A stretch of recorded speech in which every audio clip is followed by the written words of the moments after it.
is the Cutting Edge on RFM. And next Wednesday night, well, Dennis Brown music come alive again.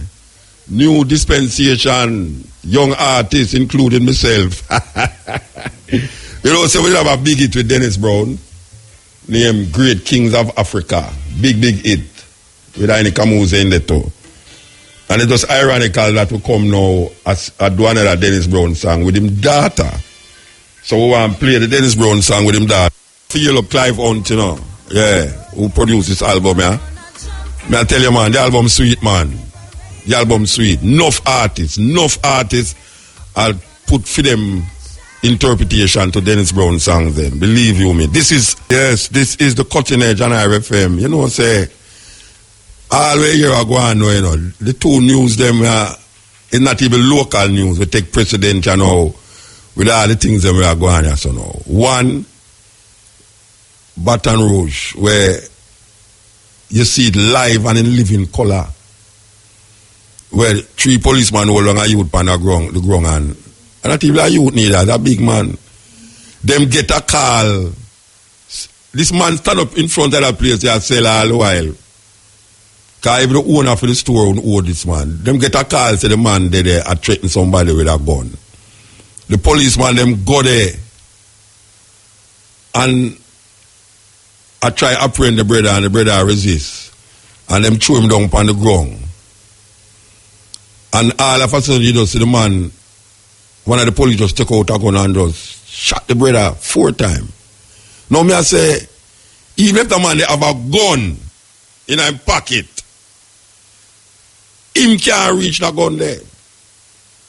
And we don't even know if a gun him have. So you know that the police about come with some lie again because most of the police killing them get away with it. Especially when them kill a black youth. Most of the police killing them in America, the police them get away with the killing. And most of the killing them is black people them are killed. And when you hear with the on this program, you talk about white supremacy and what white people do. A white woman confront me the other night and I talk to me and I say, you know, so I'm not going to answer. I'm not going to answer, you know, because them don't even know what racism is. Racism to them is when you talk up for your rights and when you talk about your history and when you are sure, say, what them do in a history, them say racism that. And me no go out, they go try to harm white people. Me no talk foully about white people. Anytime a person hear me talk on this radio about white people, is a historical reference or what they continue to do as a people. I mean, I tell a man, say, if me was a white person, would have voted for Trump. Me, if me did the America as a white person, would have voted for Trump. Because right now, Trump attack exactly where in them heart. And I just stream outspoken and him not have no decorum for deal with it diplomatically. Why them a shout out loud against him? But the whole of them, including Hillary Clinton, a racist them. Because Hillary Clinton responsible for the murder of Gaddafi. And she now make we are going in Syria are going right now. The rise of ISIL is because of the policies of America and the fear portfolio. And when them kind of disguise themselves, you know how much money supposed to go to Haiti after that devastation of 300,000 people were dead by an earthquake. You know how much money them foundation supposed to channel down there and up till now. No money. Where them do with the money? And them talk about Trump, madman and Trump this and Trump that. If me did the America, I would have voted for Trump. Because at least you know where Trump there. These people scheme and connive round the corner and go like say them is all for black people and them have much black people vote and black people this, there with them and them thing there. All Trump do is talk exactly when in them mind. Loud. On radio. See the man, him put a star where they would want to know, say it represent the Jews. And the sheriff them in America wear the same kind of star. The sheriff them in America, the same six-head star there. And it's not even a Jewish star either, you know. I take that from Africa. Take it from Africa. Just like how them take the swastika. Them take the swastika from Africa and what them call it now, make it become something not worthy. The swastika, because Hitler, one of them friend. Hitler is one of them friend. Use it. That we know as black people, if we ever put that on now, you hear, so we are white supremacists and we are Ku Klux Klan and all them something there. And our thing. Swastika, our thing. The star, when them talk about, the star of David, Africa, them get them symbols they from, and them usurp it and take it and go like say it's for them own. That are the heights of racism. Heights of racism. When them go in our man land and just move the people them and put them on the worst part of the land. Them do it all the while. Them do it in America. When them take the Native American them and put them on reservation. Them do it in the so-called Middle East. When them move the people them and call them Palestinians and call them, put them in Gaza. And the worst thing, them do it in South Africa under the apartheid regime. You name it. Them do it in Australia with the Aboriginal people them. That all the Irish, they have to run from over there so and run go America and call themselves Quaker and devastate the place till them start fight civil war against one another. And chase out the British. Which are them same one, you know. Just a different part of the British Isle. They've come from the same people them. So when them hear we talk now about the cruelty that has been done to people of color, as CANT what them call people of color, by this group of people that call themselves white people. And when we talk about it, both historically, emotionally, and otherwise, them say, why we attack so, and every white people stay so, then if the cap don't fit, you don't wear it. If the cap don't fit, you don't wear it. Because I am speaking to, and I am talking to white people almost every day of my life with some white person. I'm not show them no ill will or nothing. I go to Europe and when I'm looking at the audience, I pure white people out there. And if me start to talk now about the cruelty and the inhumane, racist, white supremacist attitude that still exists in the world today. And white people are going to look at me and say, oh, me I stir up this and I stir up that. They look how much thing them I stir up. Look how much thing them stir up all over the world. No. Today, apart from that murder, I hear Jesse Jackson say it's lynched. It's a lynching going on with the youth, with the man, lynching.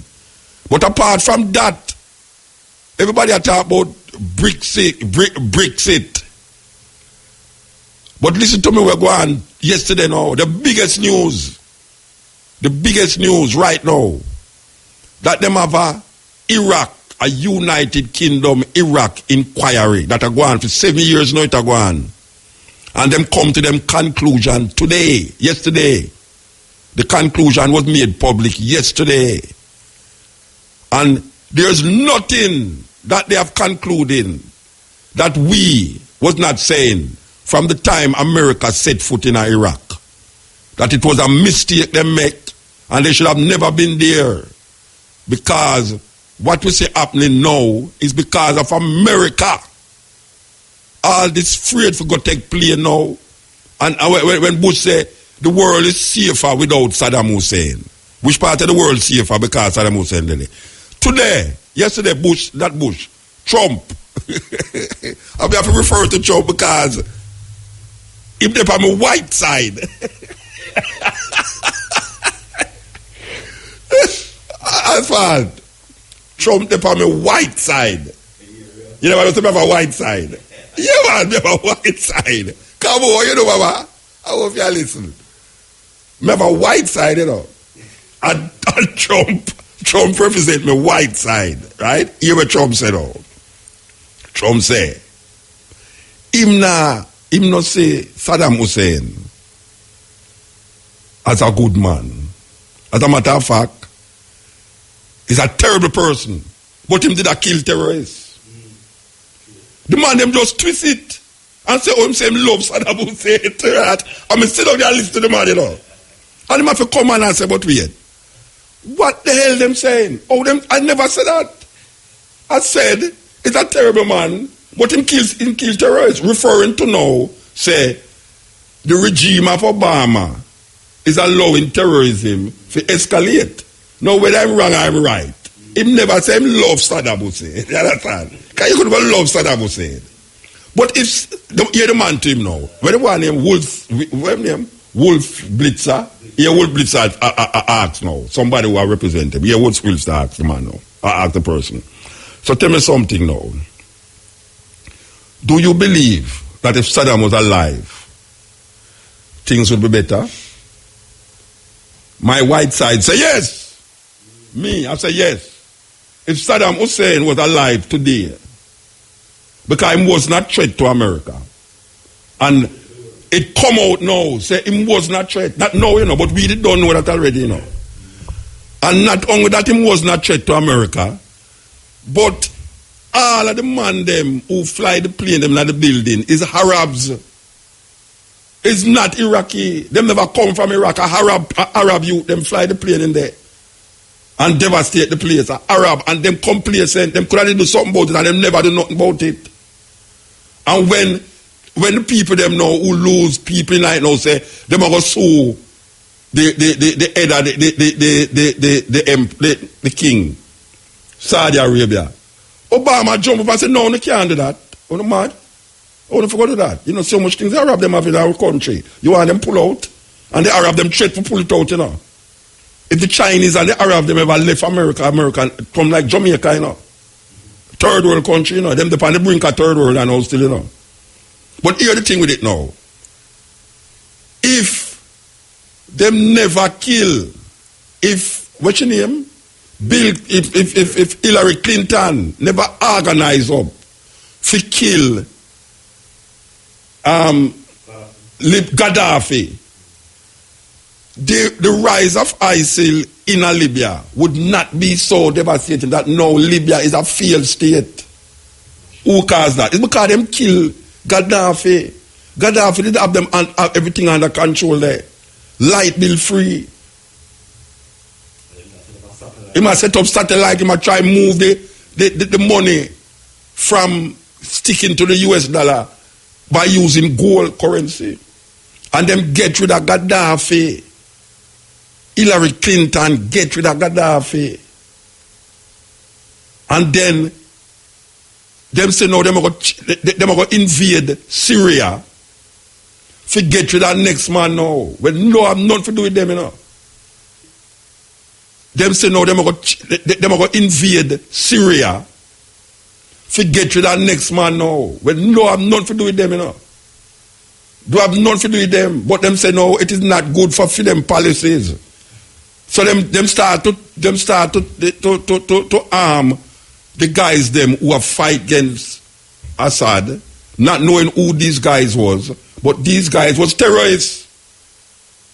And then now ISIL see a loophole and moving upon them.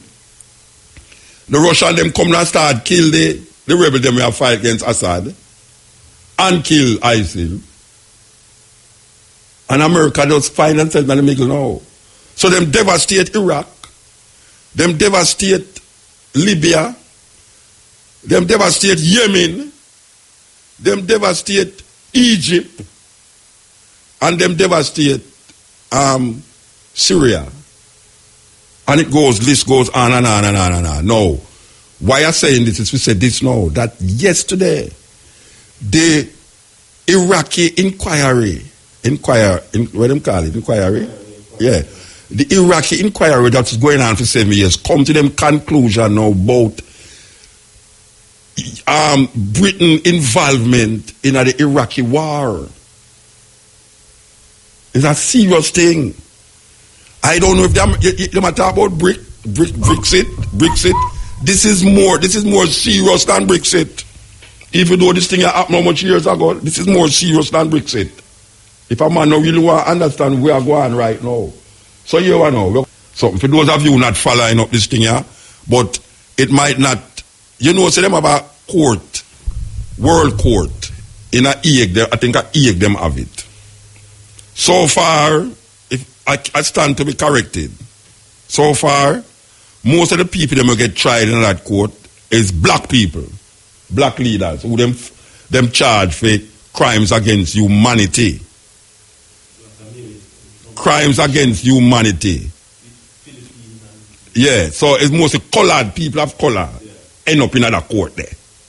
Now, white person, somebody better call and tell me, say, I don't saw it going on. I really like to be corrected. But as far as my memory, and asphalt memory, I say, I'm around there a spur me on, even though you might not hear him, he was spur me on. As far as my memory can get out of the Alzheimer's and everything I have in my head and amnesia, I don't remember no white leader ever go in front of that court. I don't remember of any. So I need to be corrected with that before I go on and talk things when I go so. But there's two head of state white people right now where white people are called for them to be tried for crime against humanity. People was doing it all the while, but this now give that crimes against humanity call even more substance now because of what the inquiry in England come up with. Yes. The findings of this inquiry is very telling. Listen. But the questions for the inquiry were whether it was right and necessary to invade Iraq in March 2003 and whether the UK could and should have been better prepared for what followed. We have concluded that the UK chose to join the invasion of Iraq before the peaceful options for disarmament had been exhausted. Military action at that time was not a last resort. We have also concluded that the judgments about the severity of the threat posed by Iraq's weapons of mass destruction, WMD, were presented with a certainty that was not justified. Despite explicit warnings, the consequences of the invasion were underestimated. The planning and preparations for Iraq after Saddam Hussein were wholly inadequate. The government failed to achieve its stated objectives. All right, that is the findings of Chilcot. There's a man who edited the inquiry named Chilcot in England. That is his findings. Now, remember that Obama said, Gaddafi, them never have nothing in place. Well, it's the same thing them do with Iraq, Bush never have nothing in place. So the Shiite, the Sunnis and the Shiite, them devastate the place with sectarian war and everything. We still are going. And now, him say, when I'm greatest thing where I regret in my whole tenure as president was that when them get to that Gaddafi, them never have nothing in place. Now, hear me white side say now. It's on my white side. Come here to relate to my white side, you know. Trump on my white side. Trump on my white side. Hear what Trump said, though. Trump said, look here, man. Uno never have no play, nothing. Why uno invade Syria? Syria, as Syrian brother never have nothing to do with nothing. Uno shouldn't go down there, because now uno go down there, uno help to make ISIL more powerful, because ISIL down there kill people, and the more them bomb up ISIL down there, so is the more ISIL start spread the terrorism all over the world. Because this weekend them bomb Iraq and kill more people that ever been killed since. And this is weird, you know. Since 9/11, it's the most people ever dead in a terrorist attack in Iraq. 200 odd people, them blow up. And ISIL take responsibility for it. In America, the youth will shoot the gay club. Is the most people, is the biggest attack against America, Pan-American side since 9/11. Yeah, but we, when we look in Istanbul, where them say it's a direct connection with ISIL to these things. Now, what me I say is that when a man look on the world years ago and say, we are safer now with Saddam Hussein, and then them come down, come show you another brother named Osama bin Laden. And one of them greatest achievement, Obama achievement, was to get rid of bin Laden. We are safer now because Osama dead. Then when Baghdad is dead, where them going to say we safer too, because Baghdad now are the ISIL head, you know. And me I say, it's where I go on. It's where I go on. It's where I go on. It's where I go on. Because here is this country going into people country, getting rid of them leaders, say them are oppress them people. Why them not go take North Korea and do that? Why them not go to North Korea go get rid of Ping Chow or whatsoever his name? After Ping Chow say, look, you see me now? Me have a missile that can reach California, you know. So just come, bring it on. You understand? The man that takes missile in front of them, you know. You ever hear them say, doping over frightened? Doping over frightened, you know. Because one of the things say them would just invade when them hear them make nuclear weapon. The man must have about a dozen nuclear weapons there already. And me not hear them talk about them are going to invade it. You understand? Them try their best with Iran. Them come to some little deal with Iran. And Iran just squeeze out $150 billion for them. And just work out something different. But what me I say is that what is going to happen to these people who devastate people's country and then come 7 years after and tell you, say, it was a mistake. With the millions of people were dead. And the family and the amount of Americans will go back with psychological problems, suicide rate. More soldiers dead in America coming back from the war than were dead in Iraq. More soldiers dead in America from all different kind of things than were dead in the Twin Tower coming down. Suicide. I mean, like homicide, genocide, all sort of side. No, hear this brother you know. Hear this brother you know. All right, I could get him back here. Because this is serious talking, you know. All right.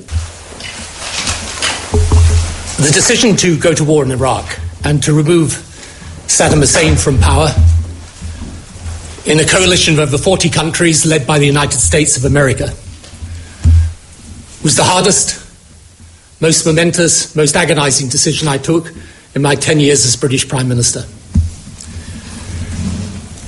For that decision today, I accept full responsibility. without exception and without excuse. I recognise the division felt by many in our country over the war, and in particular, I feel deeply and sincerely, in a way that no words can properly convey, the grief and suffering of those who lost ones they loved in Iraq, whether members of our armed forces, the armed forces of other nations, or Iraqis. All right, that was Tony Blair. That he was the Prime Minister of England when the Iraqi war started to take place, and him and American President Bush was the main instigator of that war. And him, I'm going to play something later on where show you where him say that him tell Bush say is that tight thing him are doing about yes or no. Anything where Bush say, him just continue with it. Him say that. Tony Blair said that. Anything where Bush decide upon, him just go on with it. And now him apologize. Then wait now. If a African leader ever get charged for genocide in our country where whole heap of black people dead and them hunt him down, you know, so them put him in front of the world court and charge him. Them charge him, and it's not one, it's not two, it's not three. So when Africans murder them people, genocide, them call it, is a crime against humanity, and they are carried before the world court and charged for crimes against humanity. We see the people them in England demonstrate. After them hear the findings, them start to demonstrate, say, Tony Blair must be called to the world court for crimes against humanity, especially the loved ones of families that had their children die in an unnecessary war. That they should carry Tony Blair in front of the court and charge him for crimes against humanity. And if Tony Blair is now saying that it was a terrible mistake, then Bush did make a mistake too, because him did go follow Bush, and his Bush instigate the war. So Bush, George Bush, must also be called up for crimes against humanity. But guess what? Guess what now? Just like anything else, it's going to just take an apology, and that is it. Just like the court down here, so, where them police them go in a Tivoli garden and destroy the people them place.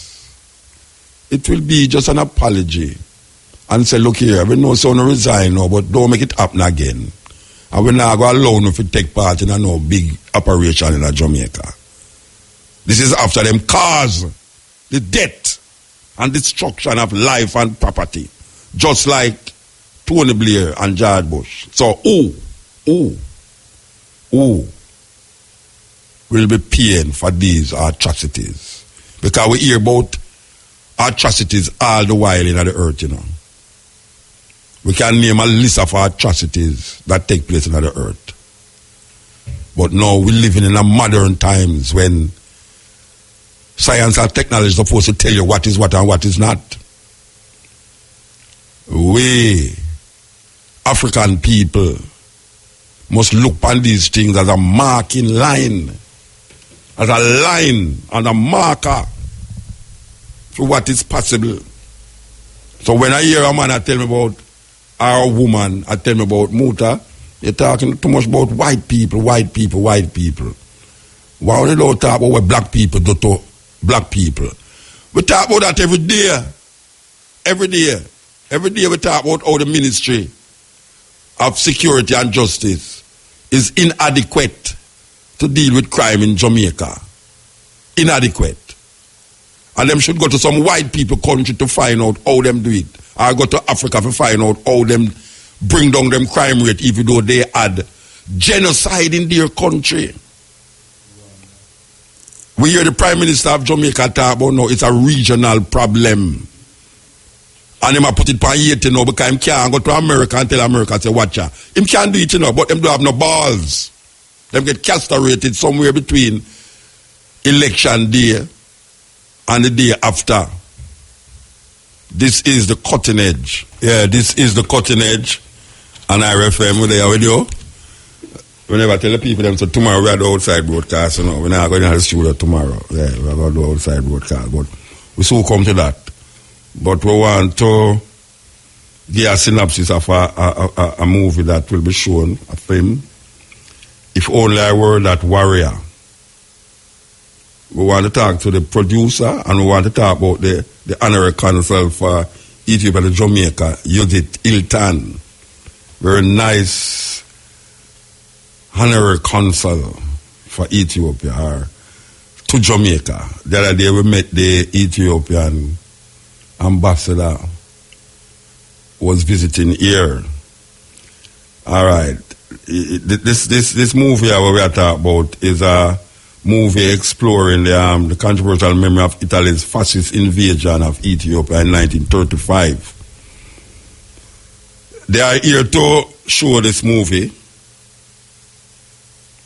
I think, well, we're going to talk to them and find out which part it really have a show. And I really love to see the version where them have of this war. If only I were that warrior. It's the story. I'm going to read this thing here.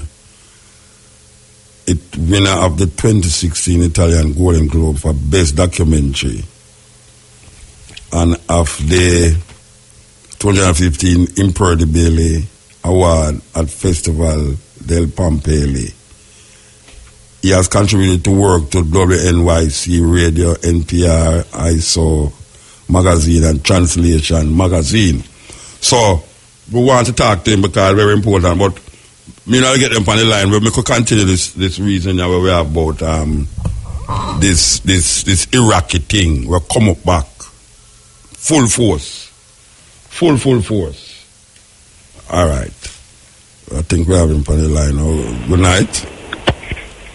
Good night. Hello. Good evening. Is that Isaac? Yes, speaking. Good afternoon, sir. Good night. How are you doing? I'm doing quite well. How are you? I am okay. All right. We want to... But first, I can ask you something. You come from California? I was born in California, but I actually grew up and lived in Italy most of my life. And currently, I'm living in New York. Oh, you live in... I heard the name before, and I try to remember the association with the name. You know Haile Gilrima? Excuse me? You know Haile Gilrima? Yes. I haven't met him personally, but of course I've seen his movies, and actually I've been meaning to get in touch with him soon for a meeting in Washington. Yeah, you saw Sankofa? Mm-hmm. No, I'm asking if you saw Sankofa. Yeah, I've seen it. Well, you're talking to the person who starred that movie. Well, I'm not sure if I'm prepared to do that right now, because actually when I saw it was a while back. I'm talking maybe at least 5 or 6 years. I'm telling you that you're talking to the person who starred that movie. The person. Oh, wow. I did not realize the connection. Yeah, Mutabaruka. I'm Mutabaruka. Of course, I know that you were Mutabaruka. Yeah, well, I am the one who... I didn't realize that you were in Haile Gerima's film. Yeah, that makes sense to me now. Okay. All right. So tell Jamaican people, we know that it's about invasion of Ethiopia in 1935, but tell me what makes this movie different from what we have heard about before. Well, I think the aspect that we chose to focus on the most in this film was not just the history itself of what happened in that period, which of course is very important. It's a chapter that's often overlooked, I think, and people really don't know the crimes that the Italians committed there in Ethiopia in that period. However, what we chose to use as our approach was to focus on present-day stories. So we follow 3 characters who are connected in some way to the Italian invasion of Ethiopia. And we follow their life today and what they're doing, especially in reaction to this very controversial monument that was built in Affile, a small town outside of Rome. The monument was built to Rodolfo Graziani, who at the time when we first heard about it didn't ring much of a bell, but we later discovered in Ethiopia he's remembered as the butcher and the demon, because he truly perpetrated a whole series of terrible war crimes against the Ethiopian population when he was the viceroy there. So basically we use these stories to make a film, a documentary that's, yes, it's historical, but also it's about history itself, and it's about the way that different people remember these events in different ways and why this is so problematic. So the movie is subtitled in English, or it's subtitled in Amharic, or it's not subtitled? It's subtitled in English. Oh, so it's Amharic, they're speaking Amharic in the movie then? The dialogue in the movie is English, Italian, and Amharic. So we have Italian characters, English-speaking characters, and characters in Ethiopia.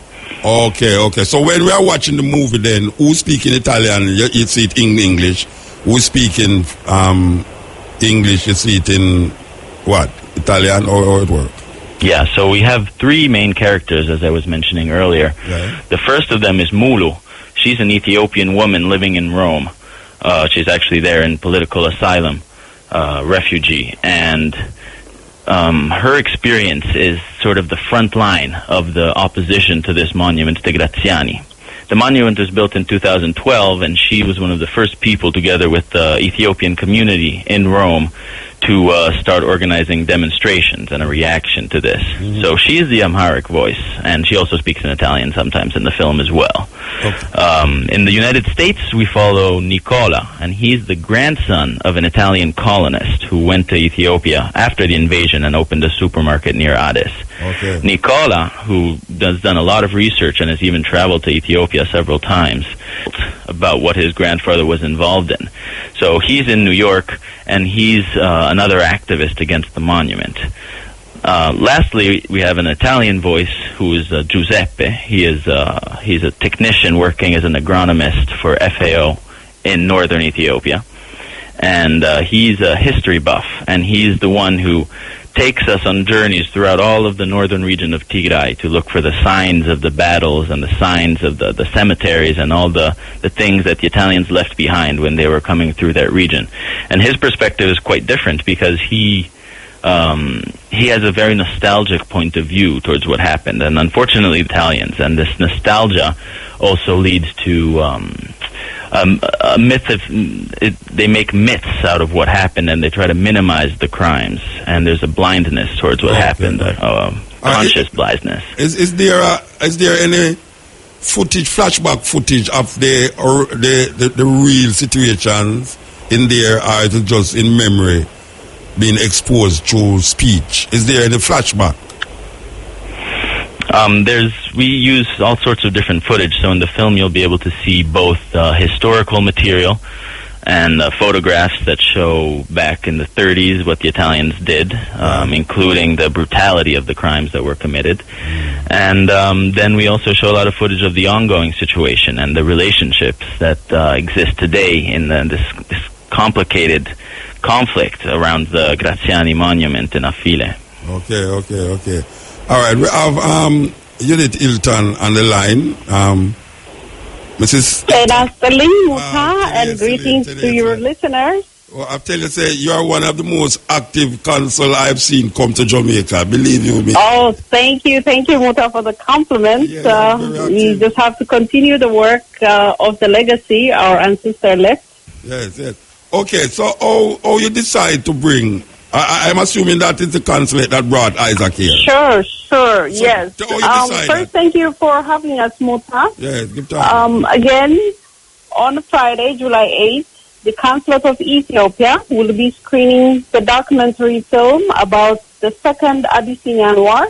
As you know, the war was between Italy and Ethiopia, 1935 through 1941, which also led the occupation of the Ethiopians by Italian army under the commander of Mussolini. And this subject is interesting for us for many reasons. That's why we decided to bring him, because there's actually a current issue that exists in Italy by commanding the commander Graziani as a hero and building a monument for him in Italy. Yes. We Ethiopians are totally against that because we see him as a murderer for killing our ancestors, our family.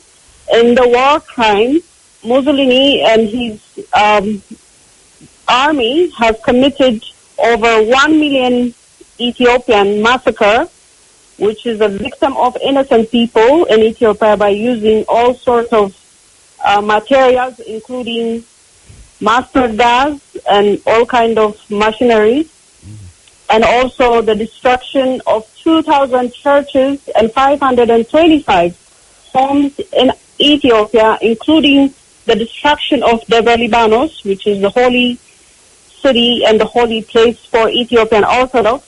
So we have a lot to be supporting this movie. I thought it is a best fit for Jamaica in celebrating this 75th years of Liberation Day of Ethiopia. All right. So, as you know, yes. All right. You talk about demonstrating against the statue that's supposed to go. What physically is being done? Because I know that there's a lot of Ethiopians in Italy. What is the Ethiopians physically doing to prevent this such a thing to happen? Let me start with the government of Ethiopia. The government of Ethiopia have filed against Italy in opposing this act of crime against The Hague. So we have also have a group of Ethiopians around the United States, UK, and Ethiopia who actively speak against this action, and actively the Ethiopian government and Ethiopian people are lobbying around the world for taking down this monument. Mm-hmm. All right. How long ago this film was made? How long ago? Isaac? Yes? How long ago this film was made?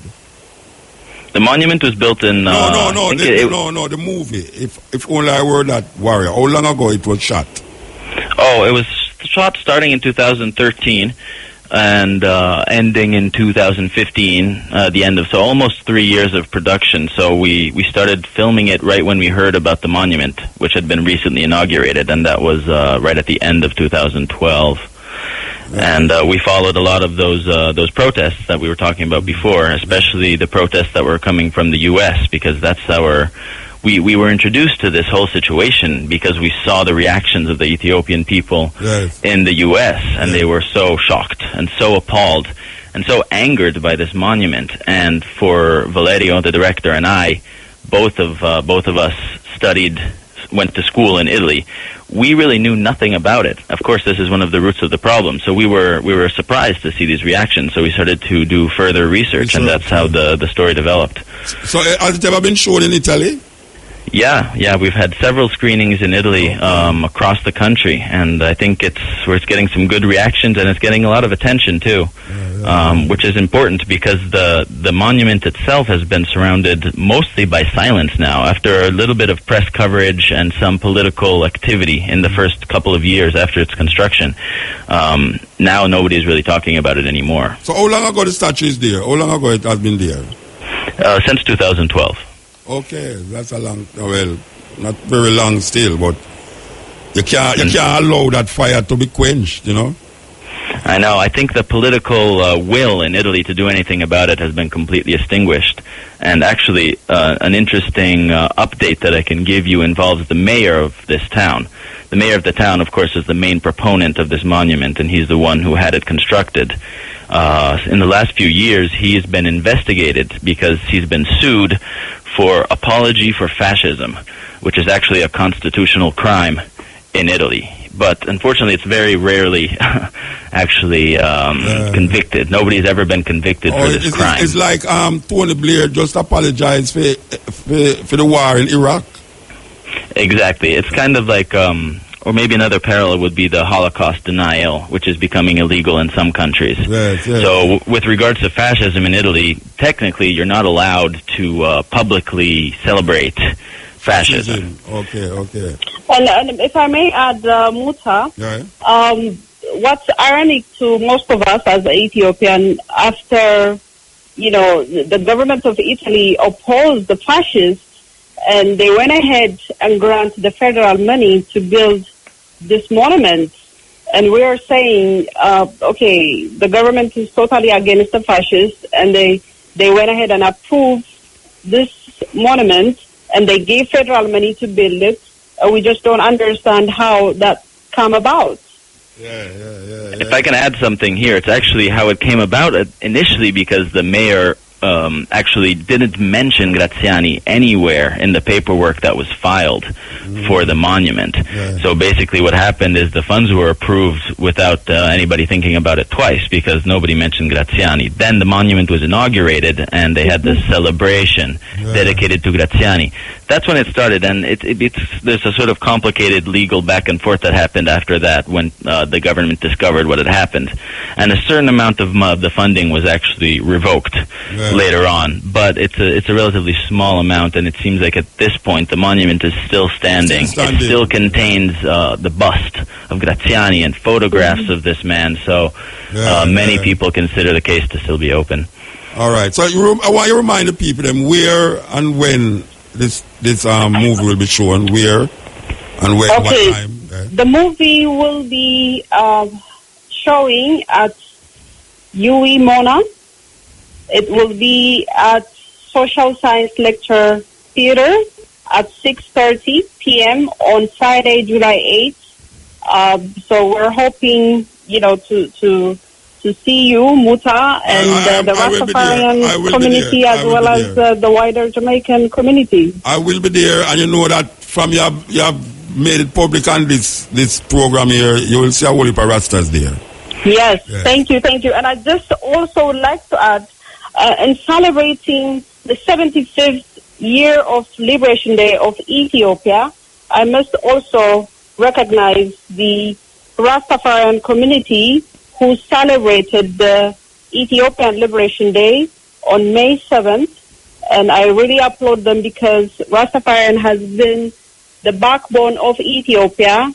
They've been the voice of Ethiopia from day one, and they continue to be the voice of Ethiopia. And we really appreciate the solidarity of the Jamaican people in that sense.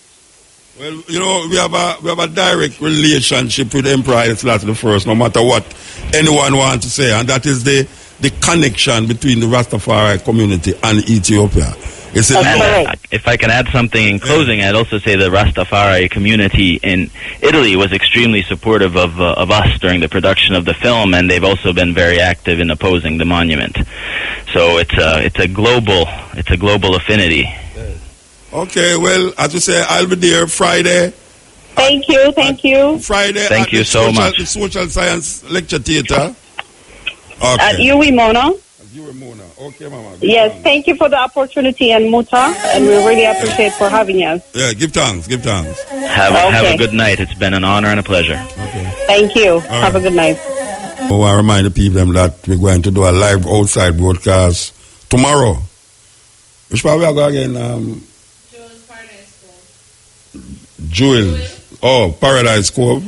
Okay, we'll be at Jewel's Paradise Cove tomorrow, live from 2 to 5:45. So as we hear mention, the Consulate of the Federal Democratic Republic of Ethiopia in Jamaica is inviting you to this film, If Only I Were That Warrior. It's a documentary about Italy's fascist invasion of Ethiopia in 1935. And this will take place this Friday at the University of the West Indies, and it is in the Social Science Lecture Theater, and it starts 6:30. So for those of you, the Italian invasion, the second invasion, because I remember I said the battle was fought with Menelik also. The first time them invaded was with Menelik and Taito, and they were chased out And them come again in 1935 and also was chased out after 5 years of occupying Ethiopia under Haile Selassie. So, we hear them talk about this fascist who monument is placed in Italy, and we hear them talk about crimes against humanity. And we still say, who is going to take the initiative now to bring Tony Blair and George Bush to the World Court and charge them for crime against humanity? Because Mr. Blair has apologized and declared that he must take full responsibility for England part in that wicked and cruel act. George Bush lead a whole heap of country for side with him for go down into Iraq, devastate the country, which give rise now to another group named ISIS. And now is the worst one ever come, worse than Al-Qaeda. The man in a ramp.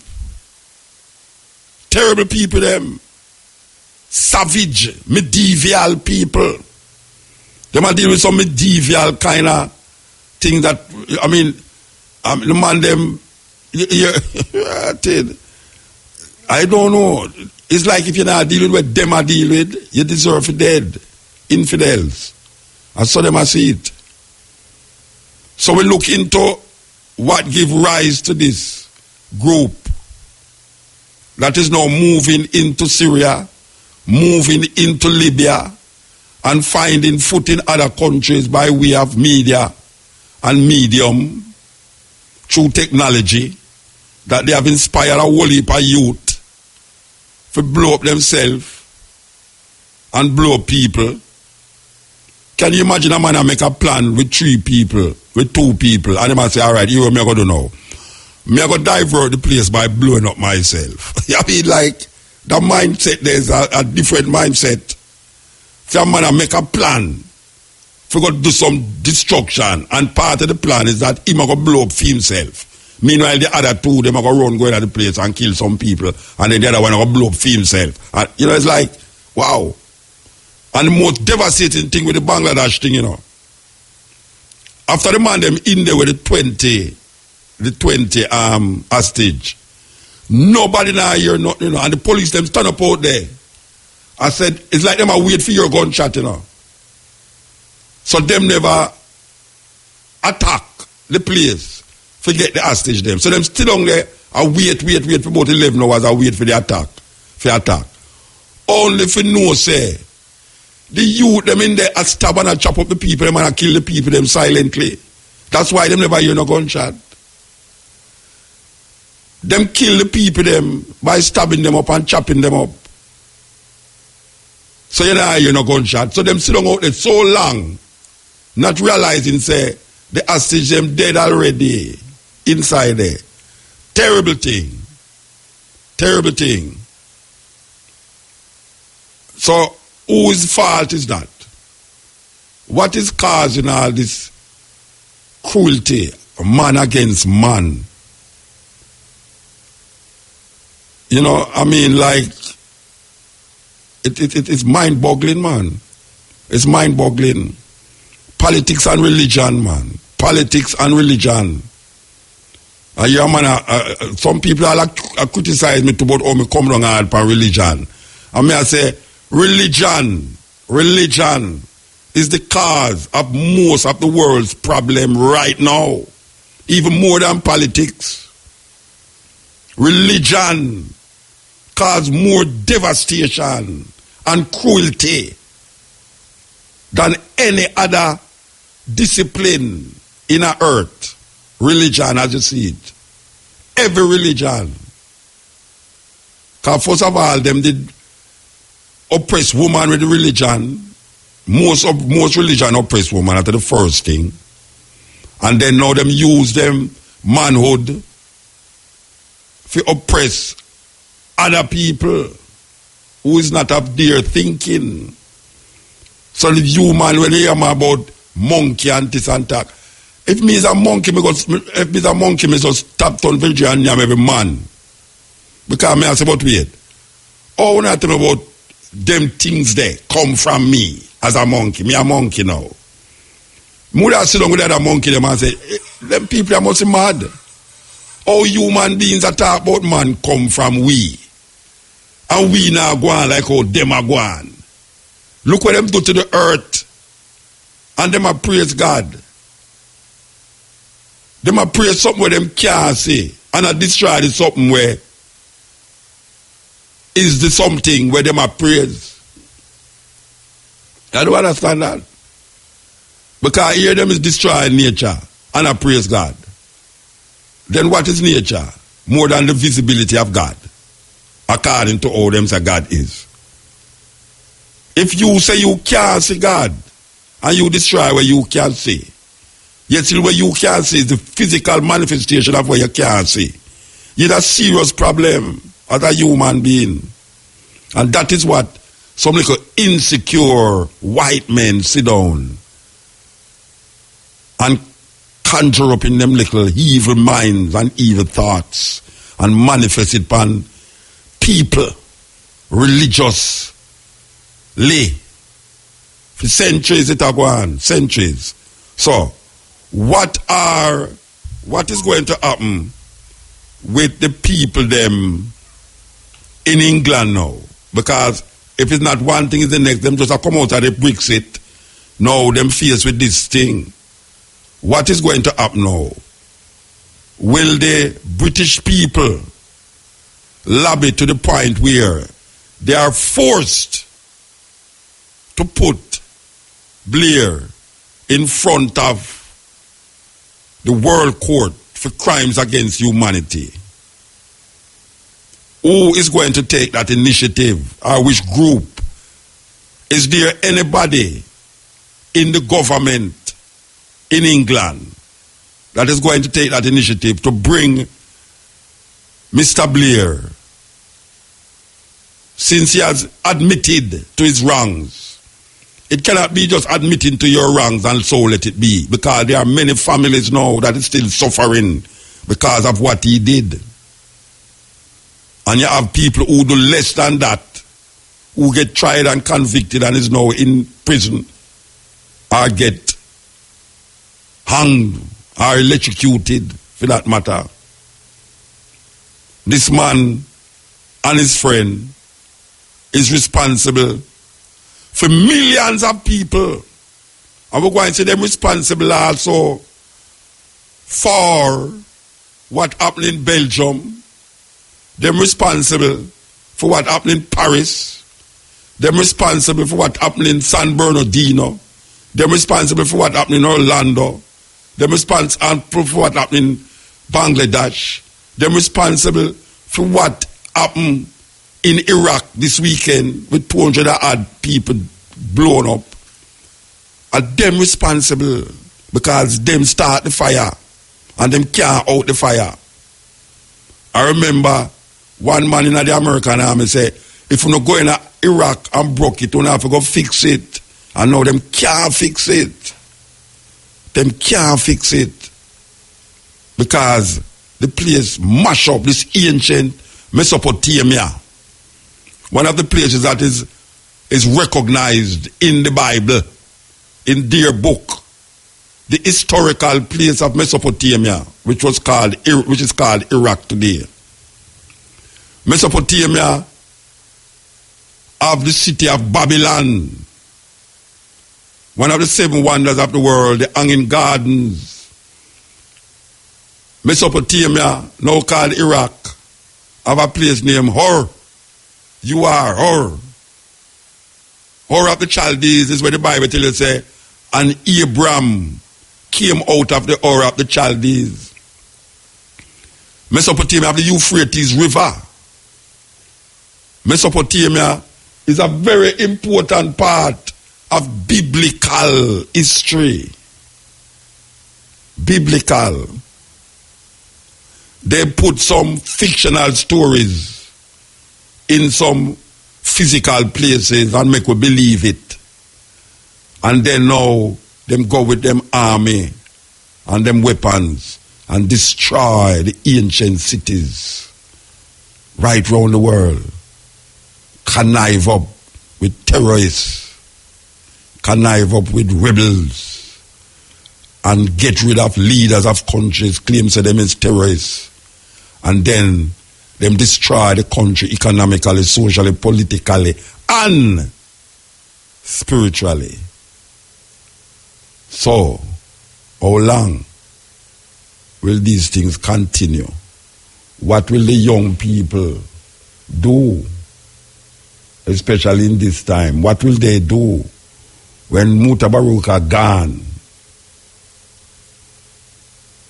When Tracy get whole with no teeth in her mouth and she'll sit up on her veranda and can't walk, and her grandpicnic them picnic, what kind of world will they be faced and confronted with?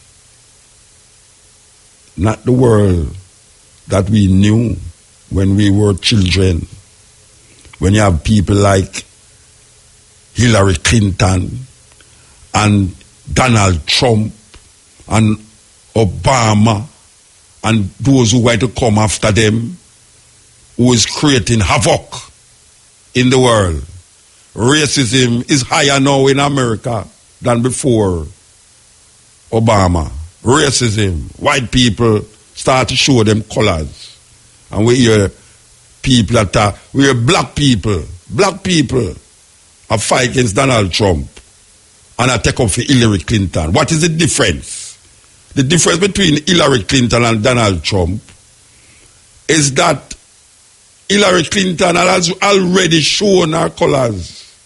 Donald Trump wants to show him colors, but him just utter out words that scare them.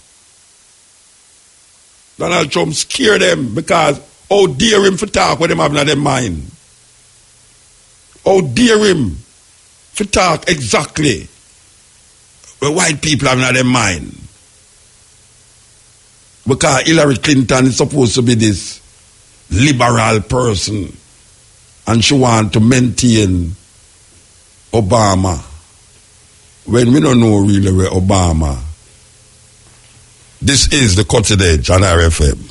The decision to go to war in Iraq and to remove Saddam Hussein from power in a coalition of over 40 countries led by the United States of America was the hardest, most momentous, most agonizing decision I took in my 10 years as British Prime Minister. For that decision today, I accept full responsibility. Without exception and without excuse. I recognize the division felt by many in our country over the war. And in particular, I feel deeply and sincerely, in a way that no words can properly convey, the grief and suffering of those who lost ones they loved in Iraq, whether members of our armed forces, the armed forces of other nations, or Iraqis. Well, I'd like to ask Tariq Ali your response to the report, especially the sections that talk about Blair's almost obsession with regime change, with getting rid of Saddam Hussein, and also why did it take 7 years to produce this report? It took 7 years because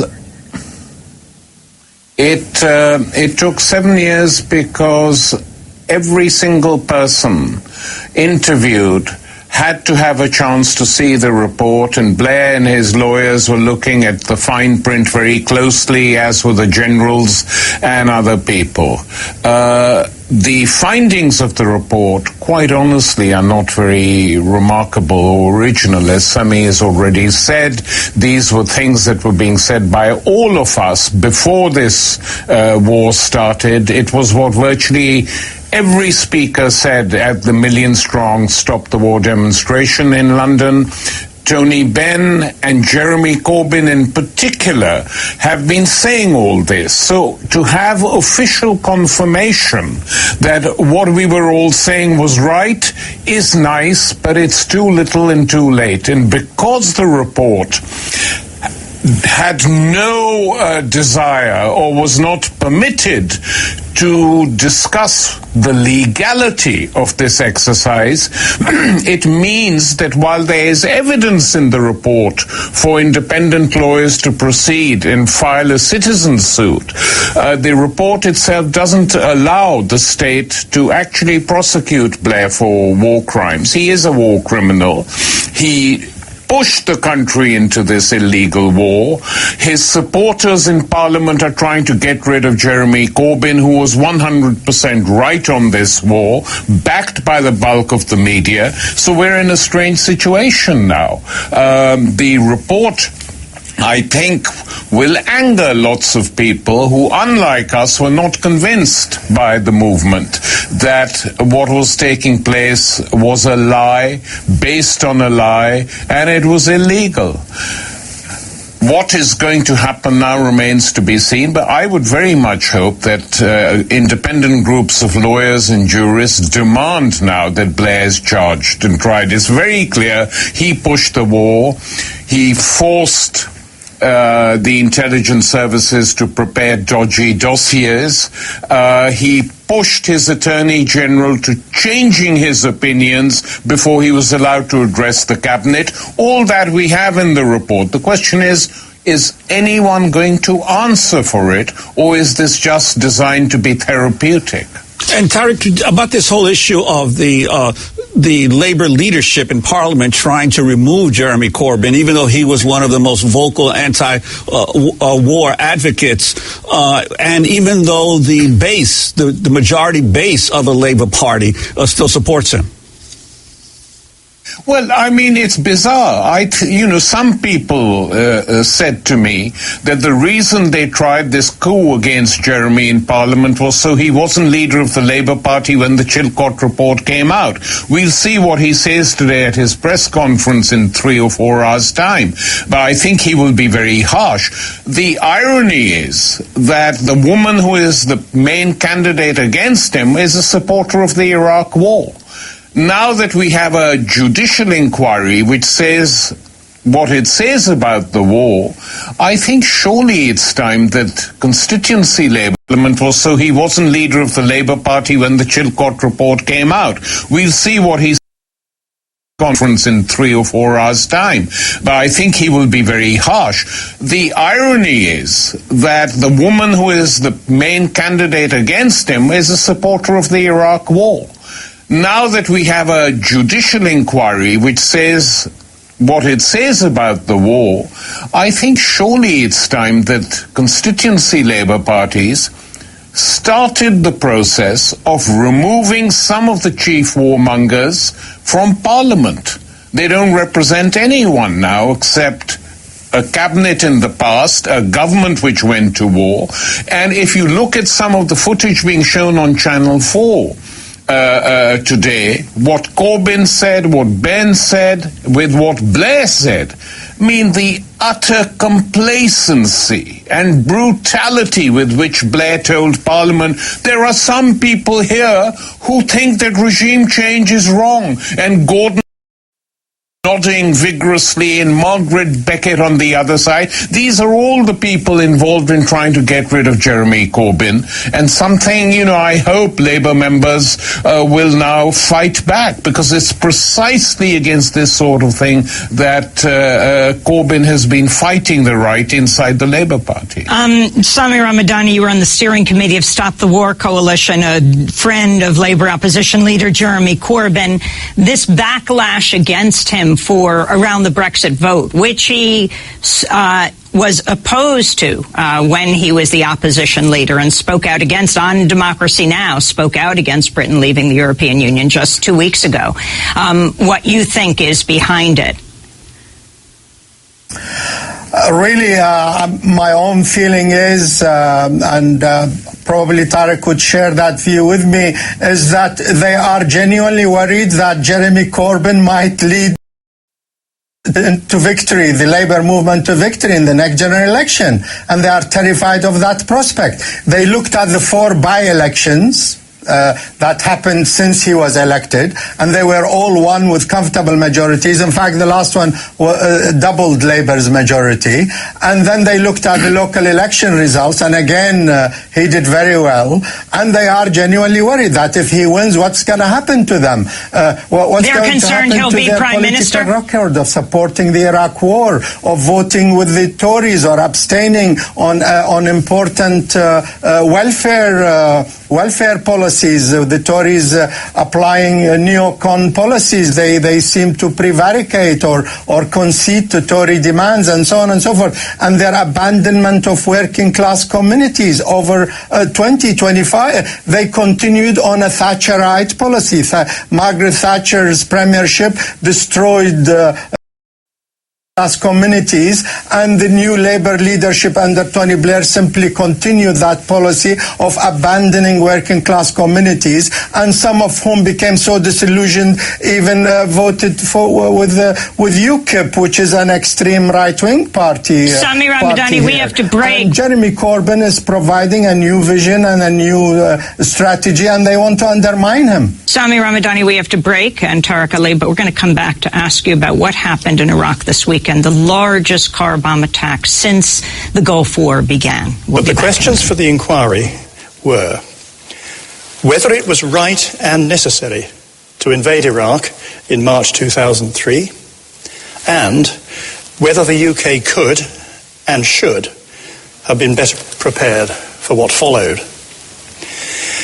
We have concluded that the UK chose to join the invasion of Iraq before the armament had been exhausted. Military action at that time was not a last resort. We have also concluded that the judgments about the severity of the threat posed by Iraq's weapons of mass destruction, WMD, were presented with a certainty that was not justified. Despite explicit warnings, the consequences of the invasion were underestimated. The planning and preparations for Iraq after Saddam Hussein were wholly inadequate. The government failed to achieve its stated objectives. Thing where kind of ease the pain more time is the music. You know, where the music kind of ease up the pain just a little bit. You know, so this is the time when you have a whole heap of festival all over the world, and artists will be making them trot all over the place.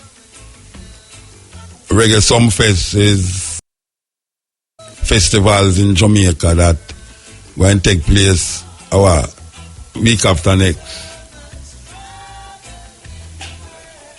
We want the people them go out and support it, because very important that we maintain it. For ease of little of the pain and the strain and the stain. You understand?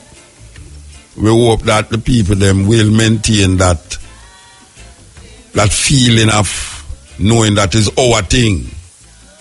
The music is our thing, even though it's so much trouble in the world, but the music sometimes make you relax a certain way and ease it.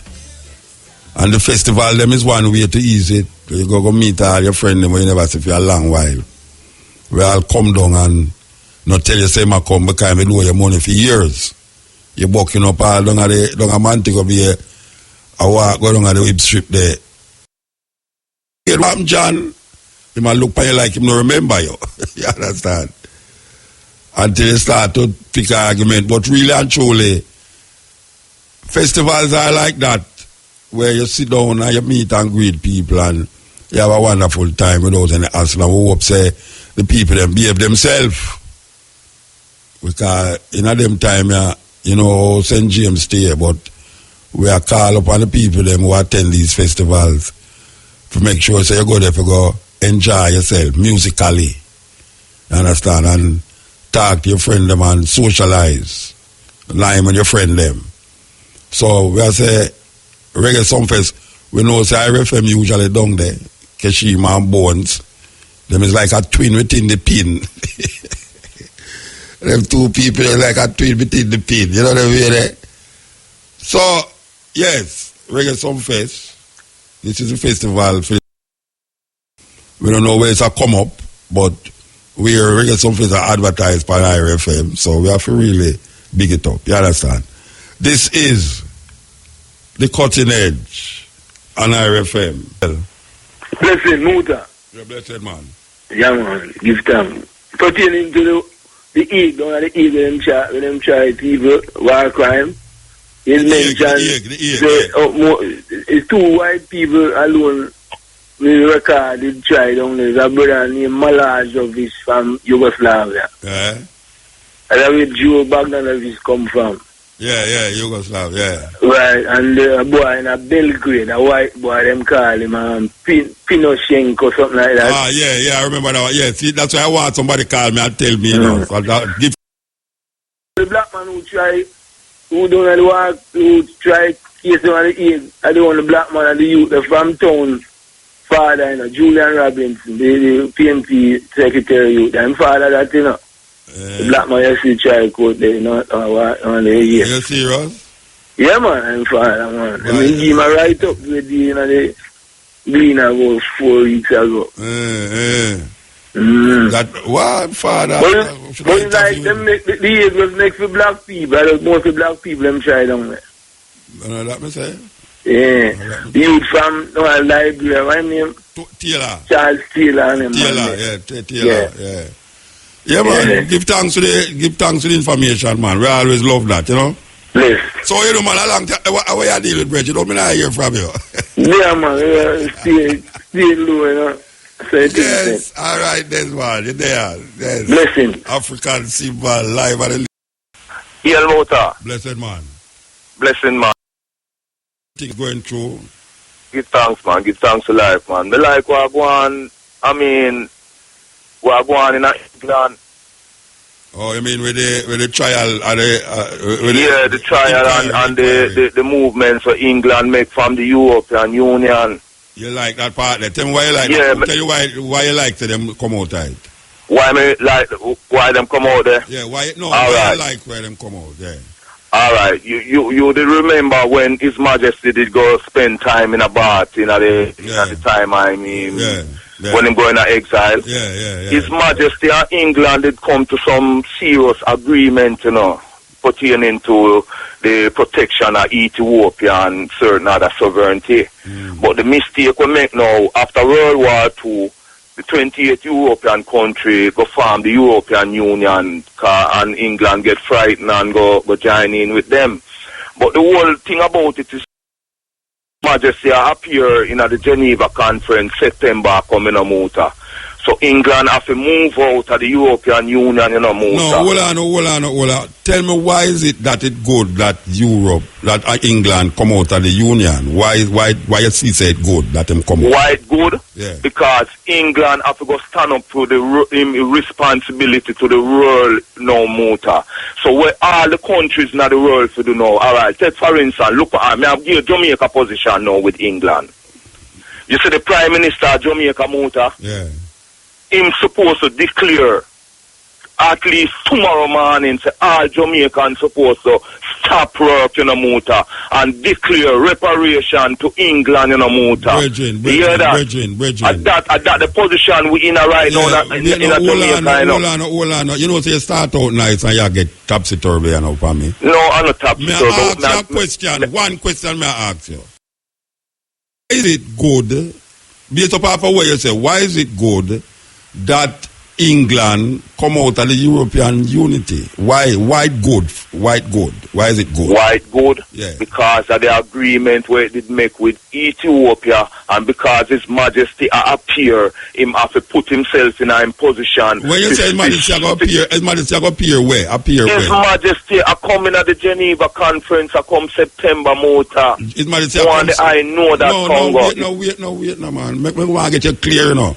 His Majesty will come September and England have to put himself in a position to answer and defend the king for you. Remember the position of England with Ethiopia in the 2 war. My head not so sharp like yours, you know. Yes, you're right, you know. Why you show me? You may ask you. When you said Haile Selassie will come? September. Hold on. When Haile Selassie come September, what you say England have to go do now? Tell me what you say England have to go do. England have to show him responsibility when he's supposed to show in the earth. Where Geneva there? Which part Geneva there? Where Geneva there? Yeah, the place where named Geneva. Which part it there? The Geneva motor. Where in the world Geneva there? Geneva in the Europe motor. Which country it in? You don't know. All right, let me ask you a question now. Haile Selassie will come at Geneva September.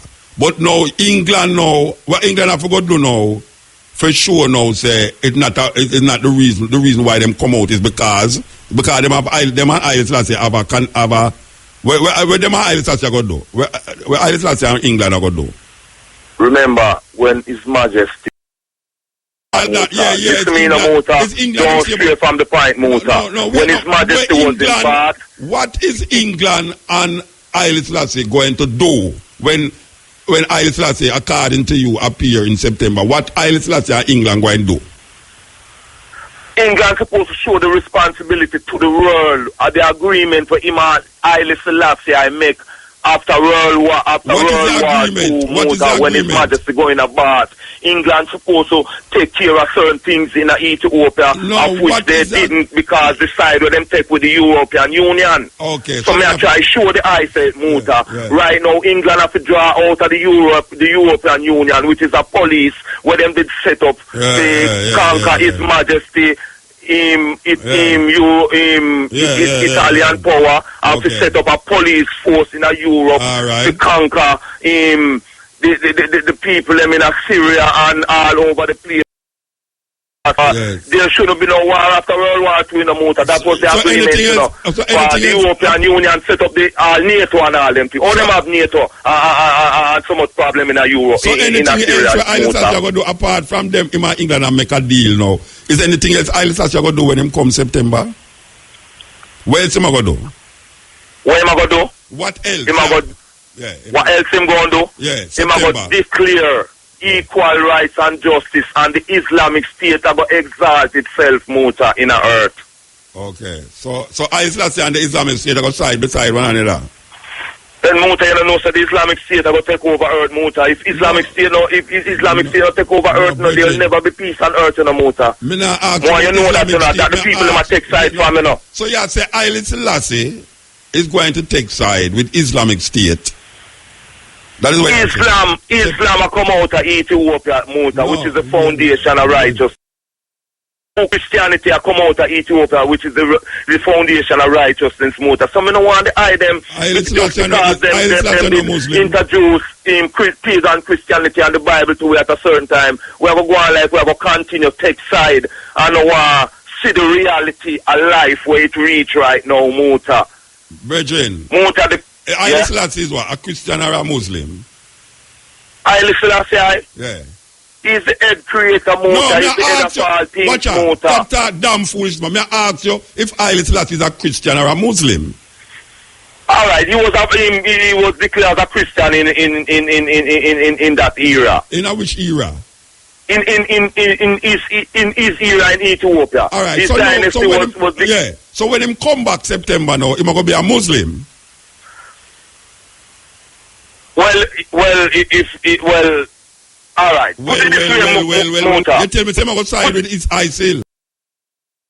That Muta, me know why you follow some people and go on like say ISIS now and do a work in a Muta. ISIS work have to clean up the earth until His Majesty appear in a Muta. May I ask you a question and you answer me? May I ask you if Haile Selassie, since he was a Christian then, when him come back now, he must be a Muslim?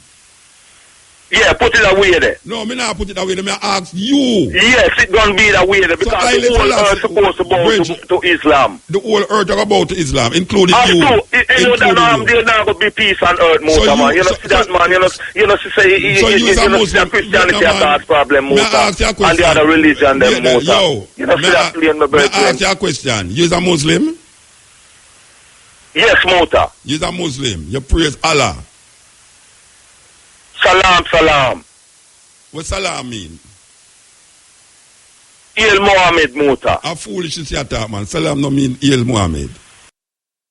Il Muhammad, a foolishness attack. Anyway, I'm going to move. I'm going to move, brethren. Go find out where Islam is and where salam as what it mean. Yeah, brethren? Before you talk foolishness about that, it's like you go come September for go join Islam, ISIL. Anyway. I don't even 1 o'clock yet. I don't even 1 o'clock yet to rotted. Believe you me. After rate how you see they give me the call, man. The man say, I listen to go come back September and join ISIL. Because ISIL are going to clean up the earth. Well, if ISIL are going to clean up the earth and I do what them I do there, kill them own people. You know, say ISIL kill more Muslim than them kill what them call infidels. Whoa. All right. Let's go on to the next call. El. Yes, King. Greetings. Yes, Joshua. How are you doing, man? Why, Rastafari live it? Why, sometimes I hear something from your... No, man, tell you, if you are laugh, you can't imagine don't be still, so... I tell you about it. Terrible. Why, they have a saying, if say one fool, many fools too, right? Him not told me no fool, though. Him not told me no fool. Not told me no fool. Brethren, sometimes you still not gonna learn, you know. Because they say each one teach one. Yeah. But we are teaching, you know, you have to understand this. The basic of teaching is wisdom. The understanding of teaching of wisdom is knowledge. And you see the insight of everything in life, it is very simple. Why humanity make life is so hard, so difficult for them one another. Yeah. It's a disgrace to write when I listen to some people. So yeah, sure. Me I talk about alkaline food and them there. And you just tell me the food them where you suggest for alkaline body. Well, there is so much in the motor. We start from the marijuana. The marijuana is the number one. Yeah. The cucumber. Yeah. We have a herb named hops. And we have one named alfalfa. All right, hold on, stick up in. Carrot and alkaline food, you know. Yes, man, it is. I can tell you this is it. Starch vegetable, man. Hold on, man. Yeah. It's a vegetable, yes. Starch, but it's a number starch vegetable, yes. Starch vegetable, but may I explain this to you? If you take carrot, and when you honestly listen this good, but if you take carrot and you extract carrot juice, and you combine it with either whiskey, white rum, or organic apple cider vinegar. No, here I know, Joshua. You know, say, do I make you talk, you know. I'm not going to make you tell the people them foolishness, you know. No, man. Mix up carrot juice with alcohol. It's not alkaline. Someone just listen to me now, man. No, but you tell me. Teach one, Muta. No, Muta. When you know, tell me. No, you know. No, wait, man. You know why I bring up the alkaline thing? Because me got men. And then the advertisement them come on and then we get clutter. You see when you talk about Irish, when I ask about alkaline, you talk about Irish potato. Irish potato, man. Carrot, broccoli. These are things are alkaline in medicine. No, but carrot are not alkaline food. Yes, King, it is, King. I do the study on alkaline in fruit, vegetable, food and things. When it comes to science, Muta, you know, see nobody in the world study science like me, no, Muta. Yeah, I talk about science period people, I talk about science. Yeah, but you study science more than me, but me I tell you, say, carrot is not an alkaline food. Muta, you know, say carrot and baking soda and molasses alone can cure everything. Wait, no. If you go tell me now, say, in order to get alkaline out of it, you must go mix it with whiskey. A madness that. No, man, no, in order to get alkaline out of it. It is alkaline. It is alkaline to your blood, Muta. If you're going to mix carrot alone can cure every cancer. Carrot alone. I mean, carrot alone, Muta. You know, wait, you give people carrot alone and cure them cancer? Listen, man. No, me ask you if alone. Me not talk about what you read now. Yeah, me tell you what me do. Hold on.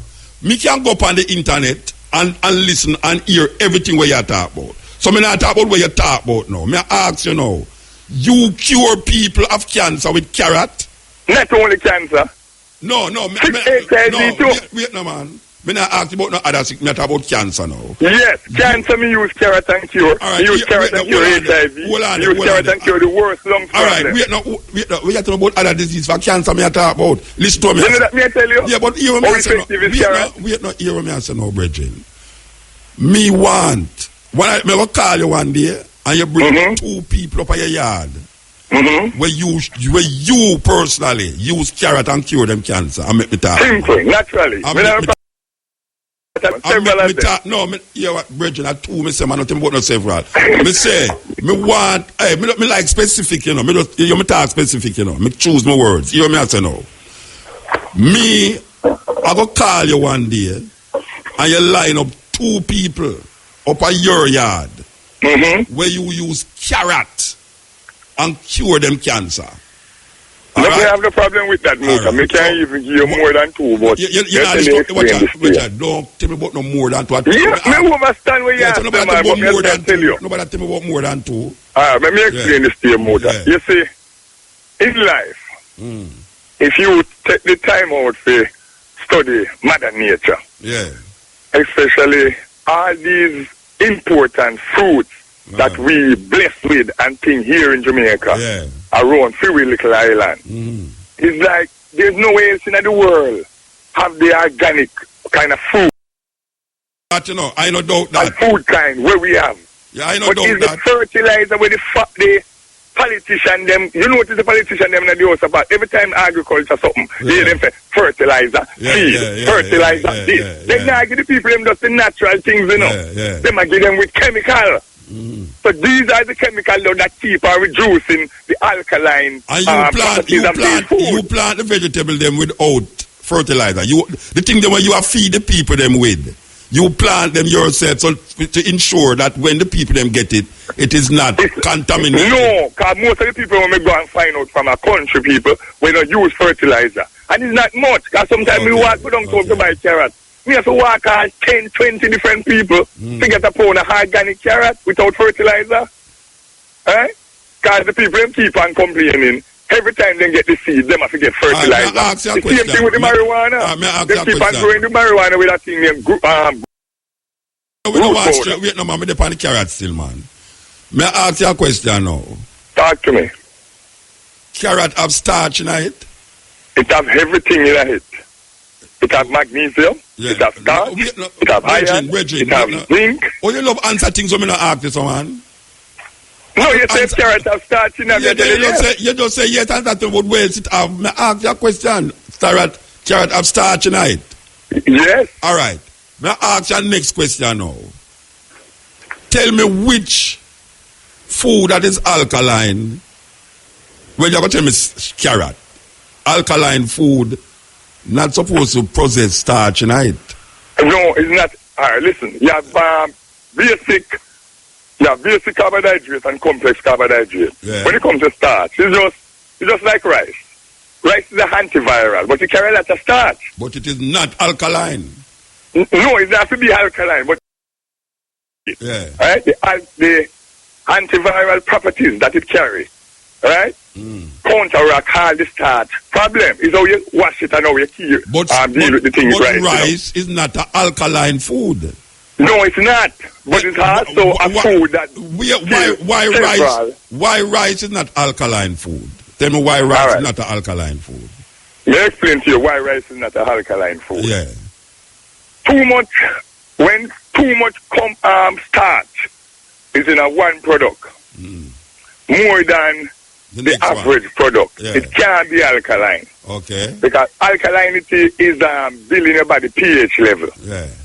And when your body pH level normalize from acidity, too much acidity is what causes the body alkaline to off, the unbalance of it. Yes. So you have to balance back the body pH level. And doing that, you have so many, right? Like, you know, beta-carotene is the number one vitamin that even kill any virus. Right? Beta-carotene. And the most beta-carotene you can get out of all the vegetables them were in the world away from pumpkin and carrot. Eh? So pumpkin is pumpkin is alkaline food? Yes, it is. Where the man come from with them foods? Yes, King, it is, especially the leaf. No, we're not talking about the leaf. Yes, the pumpkin itself, the seed, everything in a pumpkin. Hold on. Pumpkin and carrot is to you is alkaline food. Yes, and broccoli. Three of them combine together. No, we're not talking about no broccoli. Oh, you love answer things when I ask you, Virgin? I want to just answer the thing when I ask. To show you. No, but you're not. No, broccoli and pumpkin are not the same thing. So I'm not talking about pumpkin and carrot. You say pumpkin and carrot is alkaline food. All right. So now you are telling me no tonight, don't it? Yeah, but not much. Just a little. Yeah, no, and carrot have starch tonight. Yeah, just like yellow yam. Yellow yam have starch. What is? No. You can't put carrot with yellow yam, Bridget. I mean, you can't put yellow yam. Oh, yeah, we're talking about alkaline food. Yam, do have no even coming and talking. You can't even bring yam in an alkaline food. Who you talk to? Eh? Who you talk to? Who me talk to? Yeah, you sound like you talk to some ghost around you. Is that me talk to ghost? Yeah, but come here and say, when we talk about some serious thing when it comes to this. No, you can't tell me talk about no serious. Because me concerned, you know why me concerned that every time you hear me talk, I'm come up, you know, let me tell you something with the problem I have with you now. Every time you talk, me make you talk, and then me come off of the ear, me kind of feel upset with myself. Because, why? You know why? Because even though you might have about experience nature, even though it's came up on radio, you know, but me used to live in a bush too, you know. Me used to live a bush. Me picnic them. No man, me picnic them grew up in a bush. Me grew up in a bush. You understand? So when me I say now, me know a little bit about the experience of bush. So when me I say to you now, when me hear you say certain things, and me come off of the radio and me go home, me kind of feel upset with myself. And me I tell my lady, say, Joe, you know what, so me should have really stop him and say something. Because every time him come up on the radio, me make him get away with certain things. And one of the things that me make you get away with is the idea about carrot. No, Muta. Me no get away with nothing, you know, because I tell you this, Muta. I know me alone. Other thing not gonna make you, other thing make you get away with too, you know. Like everything you talk about mix it with white whiskey, mix it with rum. You're not Muta, because you do that. You're not telling the people them, wait no man. You're not quantity for put, me never tell you, say enough to tell them, you know. Because every chemical madness out there have alcohol in it, you know. Every single thing. Yes, but it's how you want to consume. But that me I say to you now. Yeah, but that me I say to you now. When you come on the radio, you tell them say mix little ganja with alcohol. You know, I tell them say how much quantity to how much quantity of that for putting in something. You know, I tell them randomly say mix carrot with a whiskey. And somebody go on with a sickness and one you know. Yeah. You know, the 3/4 of the people them will use alcohol, you see? It's discretion them use. Yeah, so they have to use discretion. The man will go to bar and sit down and drink 1/4 rum. Yeah. Alright? Yeah. And him no eat no food or nothing, but he just drink 1/4 rum with a quarter boom. Yeah. That's stupid. That's the dumbest thing. So, by the way, all your thing alcohol consumed by 1 teaspoon dose or 1 shot. You do, alright, you blend 3 carrots. When you don't blend you use coconut water blend it. You don't even use a pipe water. Got too much chlorine in it and fluoride and all kind of crap like that. So why not tell the people to use a juicer? Why not tell the people to use a juuser? Yeah, with the juice extractor, if they have it, and how much people have it, Muta. Oh, you know, so no people have it. Everybody have it. Muta. Yeah. The amount of people me talk to on a daily basis sometimes. You see me now, it's when I suggest it to them, even more say no. It would be preferable if you use a juicer if you have it, but if you don't have a juicer, but if not, they can create it and bring out the juice. Yeah, because when you use the juicer, you don't have to add water, you don't have to add thing to it. You don't have to add nothing to it if you use a juicer, but that's again a Muta is not everybody can afford a juicer. Everybody can afford it. I say, I would suggest them to use a juicer, but if they don't have the juicer, then I suggest now the blender. But yeah, well, my first when it comes to the blender, one little a coconut water would be the best solution because it is more pure. Yeah. So you just use that and blend out your thing and say, for instance, you blend the 3 carrot to a juice, you just put a teaspoon of apple cider vinegar, a teaspoon of rum, or a teaspoon of brandy, or a teaspoon of whiskey. You know, what you need everything when it comes to medicine, Muta. Your body build up of nerves, tissue, and cells. So it has to take it there. Something has to carry it there. And you know what carry it there? You know what carry it? You know what carry it there? You know what carry it there? Mm-hmm. Alkaline food don't need no booster. May I explain this to you? Alkaline food don't need no booster. King, why you listen good. If you have a virus in your body, if you don't kill that virus, you put alkaline in your blood till that kingdom come. The virus still in your blood will need to kill. Yeah, so all right? That means? Good. The inflammation, which is infection that's in the blood, have to come out of it before it's alkaline. The acid content of the blood have to reduce out of it before it's alkaline. If you're going to eat, say, broccoli, which is one of the most potent cancer-fighting vegetables. So what point they must take the carrot juice then? At what point they must mix the carrot with the whiskey? Early morning when you get up. No. I don't mean when, man. All right. You say at what point? At what point? Meaning that if a man find himself in body of this virus tonight, which is a cancer, if him find himself have cancer now, you are said to me now that no care him alkaline in body, it now will get rid of the cancer. No, you can't get rid of the cancer by those alkaline in the body. Yeah. You have to remove inflammation. But if your body is alkaline, cancer will develop in it. No, it have to oxygenate. Oxygenate to kill cancer cells. Yeah, so I am saying to you now. Oxygenate. And once it oxygenates, then it automatically became alkaline. Yeah, so this food where you're suggesting is a curing. It's a prevention plus a cure. No, it's a prevention rather than a curing. It don't actually. If you do prevention, and who already have it can use it to cure it. All right. But they already have it, even. That means that the alkaline don't make it. According to what you are saying, the alkaline don't make no sense when you have it. No, man, the alkaline makes sense, man. Listen what I say, no, man. Look, as I say, if you have a virus, remember, a virus is a poison. Yes. And to eradicate poison from your body, you need antibodies or antidote. Yes. So if you are going to stay alkaline the blood now and no kill the virus there, you have to have complications. But if you alkaline your body, the virus cannot exist in there. If you alkaline the body, the virus cannot exist in there, but you have to put something in that alkaline food to go to the blood cell to kill the way in there. The alkaline thing is what going to the blood cell, my brethren. Yashua, the alkaline is what going to the blood. You don't need a booster. You don't just put your sign a motor. Yeah, but we are not. You drink beetroot, for instance. Listen, motor, for instance. You drink beetroot. The beetroot just go to your blood sign of motor. It just go in your system, your digestion system, and go in your system. Yeah, but if there's nothing in there to carry straight to your blood cell, it will never reach there. Yeah, listen to me. And you can drink 1 million beetroot for the day, 1 million for the month or for the week. Yeah. If you have nothing in there to carry it to the blood cells, yeah. All right, and the nerve tissues. All right. That those are the important thinking. You know, say, I chew me go home go think from where you say why me. No, man, you don't think why. What me I teach you? No.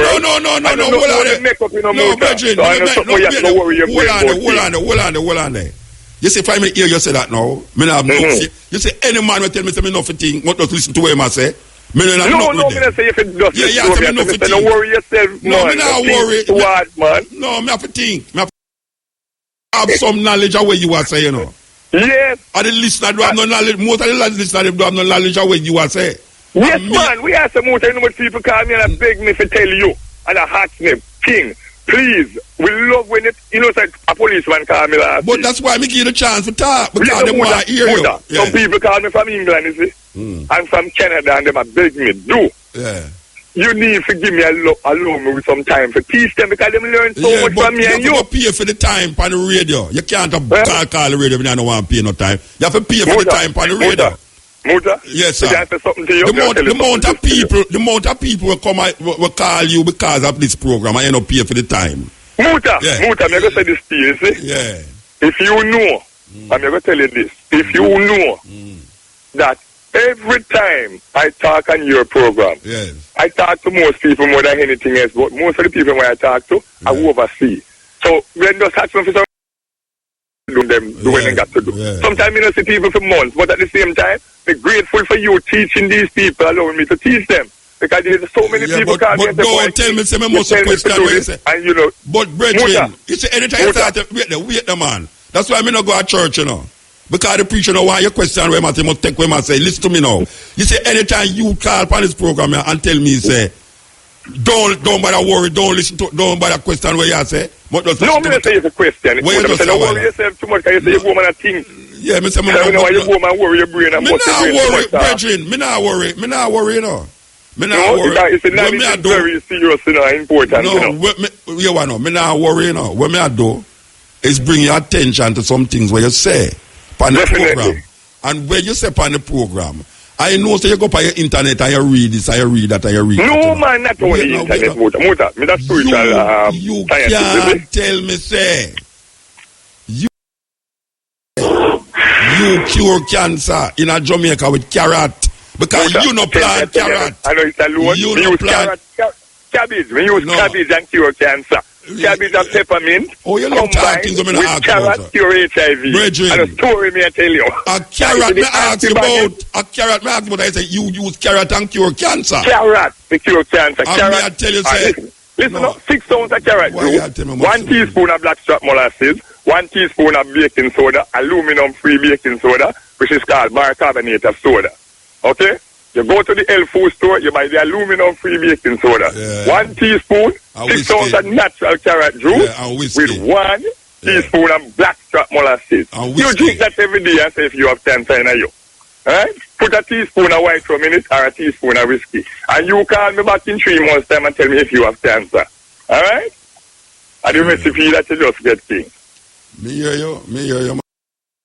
Man. And we got Glengarf the other day. And I look for you. Want to the bar where you say you go chill down. Glengarf go drink some liquor up on the bar and I look for you. That's how you.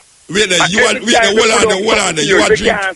You are drink in a rum bar at Glengarf and you want me come up there come do what? Drink. Yeah, you know. Drink in a rum bar. More you listen. You know, every bar in Jamaica is a college. Yeah, so what? You have amount of wisdom when you learn in a bar is more than we women have to go in the bar to go get wisdom, you know. No, you don't have to go in a bar. Yeah, you can't get wisdom in a rum bar. When you come to bar, you can't walk in a rum bar. No, me not say nothing. And sit down. Yeah. And some more the elderly people. No, me not say nothing to that. When they come in there, you see?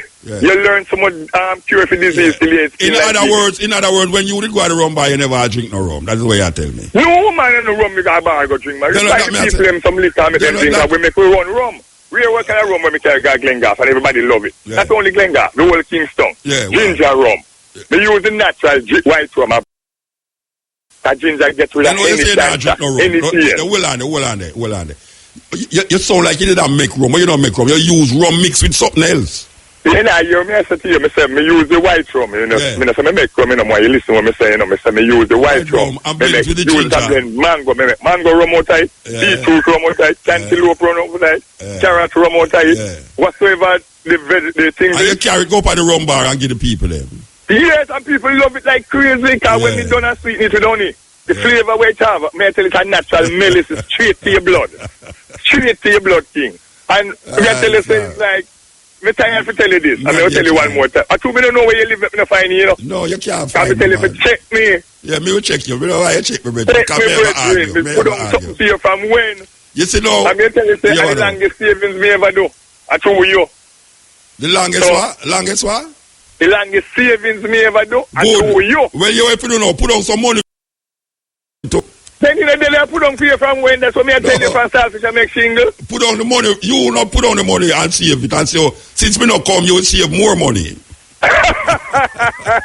Well, as me say, check me, king. Something in your life. You don't worry yourself. So you're a vegetarian. Do me a favor. A man if you ask if he's a vegetarian. Yes, I'm a vegetarian, but not only a vegetarian. No, but you love answer question, no me not ask it so. Let me not answer the question. Yes. All right, so where you go and say not only vegetarian? I'm ask that simple question. Are you a vegetarian? You say yes, he's a vegetarian. Argument done. All right. A man if you ask. Is mango season, Muta? Oh gosh, man, mango too much now. Oh, brethren, me never see one community as Avondale with too much mango. East Indian mango.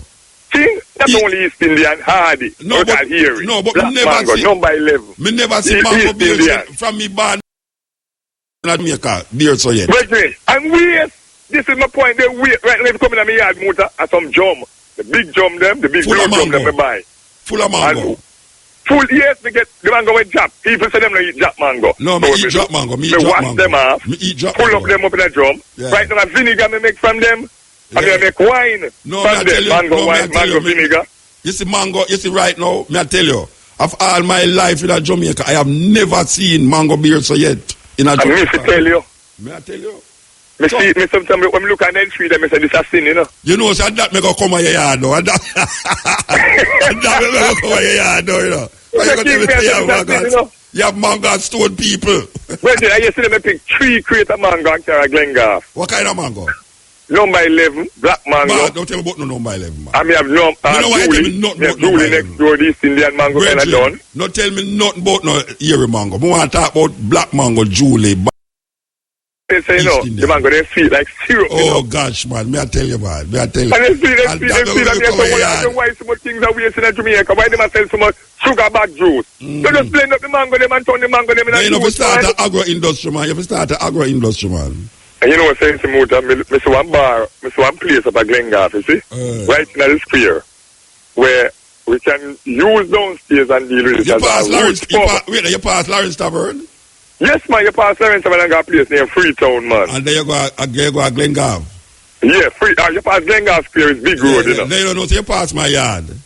Yeah, they say you live at Golden Spring. We don't live at Golden Spring. We don't live at Golden Spring, but you pass me yard. You live at Tavern, we pass Tavern all the time. You pass me yard, though. From you go at Golden Spring. Sorry, from you go pass Lawrence Tavern, go Catawba River. They don't pass me yard, man. You pass me yard. Yeah, and then go Freetown. Can we go Big Road and then Freetown? You pass me yard. You pass me yard. Yeah, yeah. I was a little child, I always say, why taxi man if you leave Glengarth to go Temple Hall for my gas? Yeah. All the way so far. Yeah. So the person that built up a gas station in Glengarth, I want to recommend you and thank you very much. Because you're going to save a lot of people energy now to run up and down back and forward. You're going to make enough money now. Not only that, making enough money, we start the gas station make it a unique place. You have a top deck entertainment club right beside it. I know which part of the club there. Right beside it. So, then the police station right around the corner. Safe, them safe. Let's see if everything with them good. One to the police. The only thing we want the politician them do, that responsible from Lawrence Tavern to Glengarth, to fix the road. Yeah. The road from Tavern to go Glengarth is in a perfect condition. The road from Lawrence Tavern go right up to out past 2 junction where I fix. May I tell you, it's bad. Yesterday we got one place named Hargastone. Yeah, Freetown, I have Hargastone. I mean, I tell you, my goodness grace, the road is so bad. To go to a place named Lucky Hill, to come back around and drop out on a place named Sioux River Bernard. About 2 weeks ago, a old jump out in the road and lick up my car. Me just realized that something happened to my car. Oh my gosh. Do you know, I mean, be careful. No, the road system of country there, sometimes you have things that fall down, you know. Every man are careful now, you know, at the road. And you can't sue the government, and if you sue the government, it'll cost you more than money where they're going to give you for fix back your car. Terrible. That's true. That is true. Anyway, Bridget, you have to move though. Well, guidance and protection, and take care of yourself and keep me posted. Continue 12 Vermont Avenue. Continue calling, yeah? 12 Vermont Avenue. Check me, King. I need to see you ASAP. But you want to and all the people them out there, keep living in love, respect, and care for one of fellow brothers and sisters. You see, now that you tell me say you have mango. You see, now that you tell me say you have mango up there, you're going to see me up there. Brethren, mango stone dog. Tell me, not stone dog with the mango. 12 what? You said them a stone dog meaning a figure speech meaning too much, man. Too much. That sound like when you say kill one stone with 2 birds with 1 stone. You know why I kill a bird around here. But when you say, tell me the address again. 12 Vermont Avenue. Yeah, I know which part. Alright, Avondale. Half Manisville Road. Once you come about Avenue and the station just come down. Has all the parts you need for your Toyota, Honda, Nissan, Mitsubishi and the Suzuki vehicle. Our success is based. Our success is based. Our success is based. Our success is based. Yeah, this is the Culture Nation RFM. Me and King Joshua and talk about carrot as an alkaline food. Now, me just want to say that, you see, if you really want me I say that. If you really want to get alkaline out of carrot and out of beet, you have to juice the vegetable. And me I say that. Because if you look in a most book, they're going to tell you it's a carrot, an alkaline food. They're going to tell you that. Me know say, if you eat the vegetable, like, you know, the top, what them call top, because only in Jamaica, I see people cut out the top of carrot and throw it away. Or the top of beetroot and throw it away. And the best part of the carrot, that. And the best part of the beetroot, because it grew up on top of the earth. The carrot will come from underneath the earth. The beetroot will come from underneath the earth. The vegetable up on top. Really and truly, I don't know if King Yashua would agree with me. But me I look no props from him. Me just say that the alkalinity of the vegetable what them call carrot, to me, in the top of the carrot, not the root, not the root of the carrot. That's what me I say. Because I know them will tell you say carrot is a alkaline food. Them will tell you that. If you look in a most book, them tell you say them mix up carrot with, as the brethren are talk about broccoli, and they mix it up with all sort of vegetable. Them put in the same alkalinity as the other vegetable them where my brethren just mentioned a while ago. Like, as me I say, you have carrot, you have beetroot, you have lemon, which we know lemon, and you have all sorts of different alkaline food. And them mention carotenoid too. But over the years, speaking to certain ones and really gathering information and knowing that carrot is very starchy, I now put carrot in alkaline food. And I hear people say that I write about that all the while. But I know say the alkaline that you search for in the carrot, the in the top of the carrot. Just like the vegetable, the beetroot, in the top, the beetroot, the vegetable, the top of the beetroot have the alkalinity of the vegetable. You know, it's like you have certain food where you draw out of the ground and people eat the root of the fruit than really eat the vegetable part of the fruit, which really and truly is the vegetable they're supposed to eat. Because you can't plant back a carrot. That's the next thing too. You can't plant back a carrot. You understand? That make it kind of, we're in a certain circle that we call hybrid. You can't, hybrid. Them have a whole heap of food we call hybrid, where you can't use them again in that same state. In other words, you never really plant back the root of carrot. I don't know, but the reality is that the vegetable, I'd more go with the vegetable of the plant as the alkaline rather than the root of the plant. Yes, cutting edge. Yes, Muta. Bless. Oh gosh, man, England, man. You know, so the whole program take up in England today. Yes, is that me I hear, but you never listen. Not earlier, but listening. Tell me, you know what I mean? Cowboy, SLR radio. England, we are talking about the whole time. Transmit your program. Yeah, know. England, we are talking about this new thing where the Iraq inquiry come up and say, John Chilcott inquiry, who chaired the inquiry after 7 years. And we play Tony Blair apologize, and we are say, warm to the crimes against humanity charge, we're supposed to go against him, because him don't admit no same did wrong.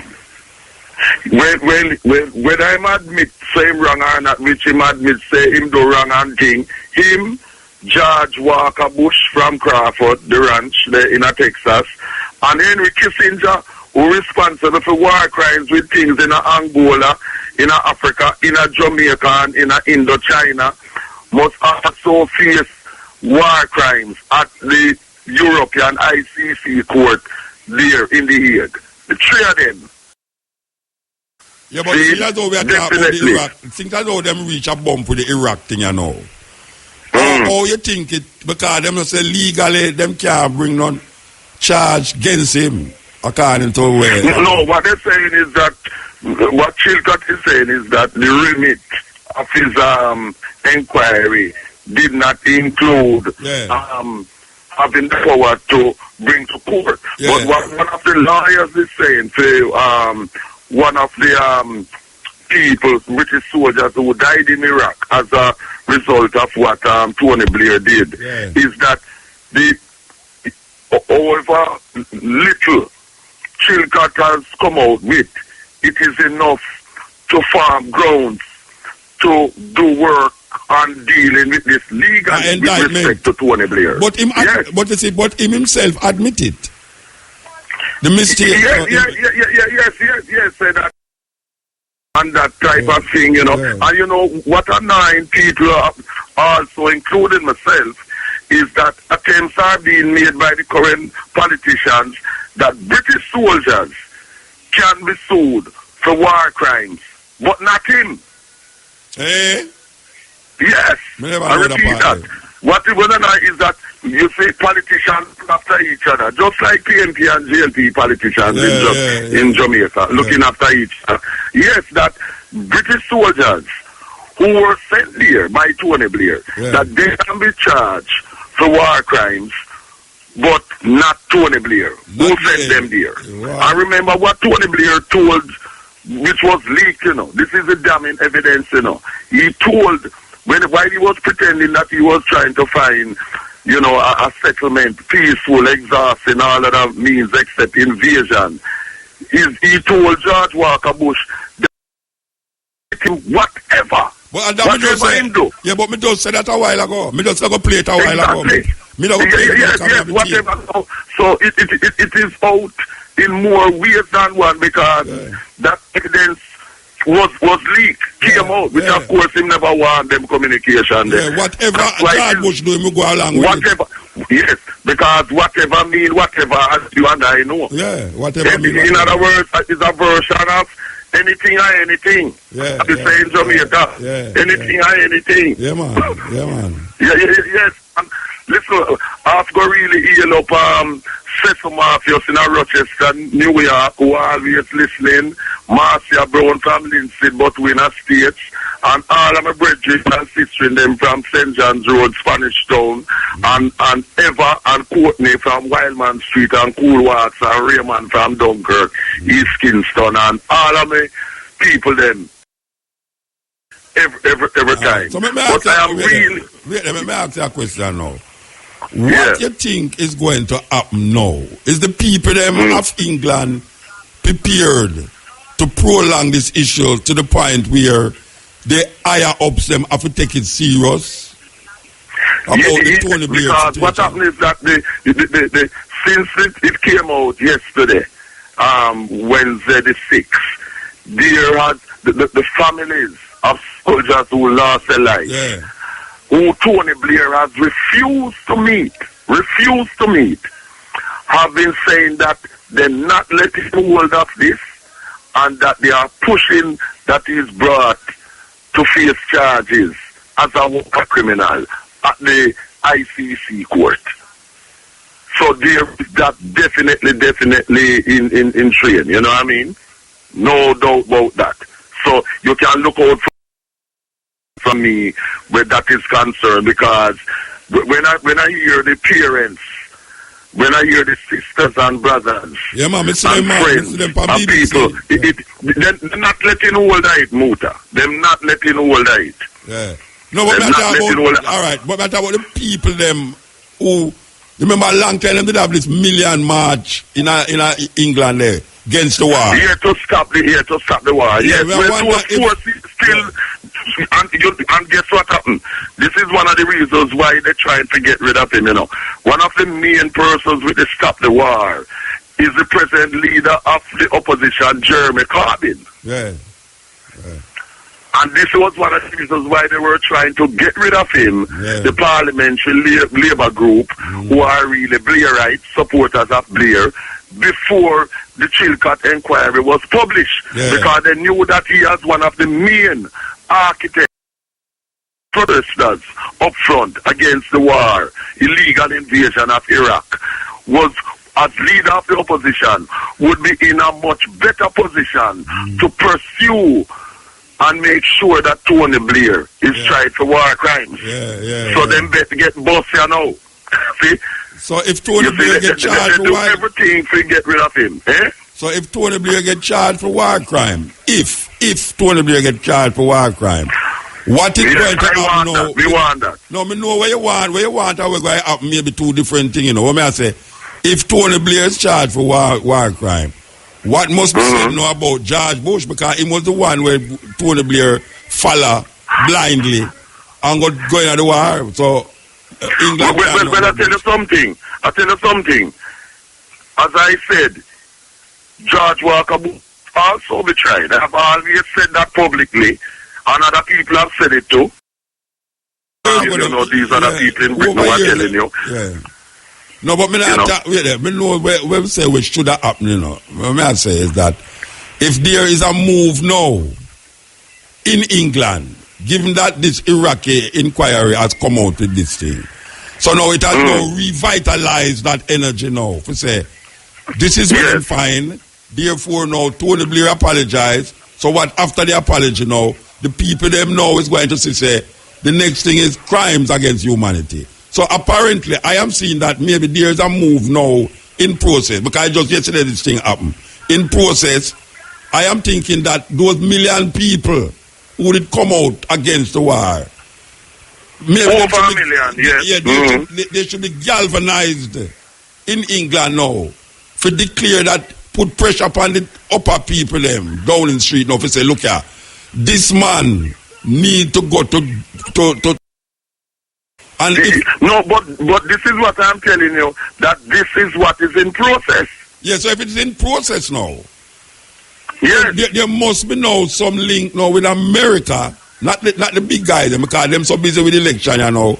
Them now got time to talk about George Bush, you know. When I say, there must be some connection between the people them of England who is determined to say, Tony Blair, Charles. There is that connection. There is that connection, Muta. So who in England are called for George Bush now? Who in England are called for George Bush to be tried? All right, inquiry. You must have an inquiry first. I tell you, people who call for him and Tony Blair from years ago to face these things are the same people who are still calling for that. And that includes me too. Yeah. They are still. This is what I'm saying, is that I will keep you posted where this is concerned. No, but me I tell as the latest development. Yeah, but me get the latest development. A technology age we live in, I know. Yes, no, we know that. But what I'm saying is that it is in process, Muta. Yeah. It is in process. Because people have come out and are saying this. Because there was that inquiry. This is a campaign. Yeah, look at even though the American them agrees the intelligence was faulty, but them never actually have an inquiry into it. And now we say England make the effort now and have an inquiry for 7 years it go on, and them decide to why faulty information caused the death of millions of people, and is what caused all of this thing where you say go on so now.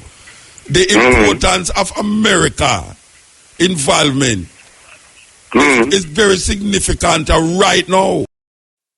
American who is in America going to take up that mantle now and say, no, we have to follow suit like England and do what the English are doing. Well, I can tell you that in the United States there have been people who have been saying the same thing, that George Walker Bush and Tony Blair should face war crimes for that, you know. There have been people, but it's just that you wouldn't see such.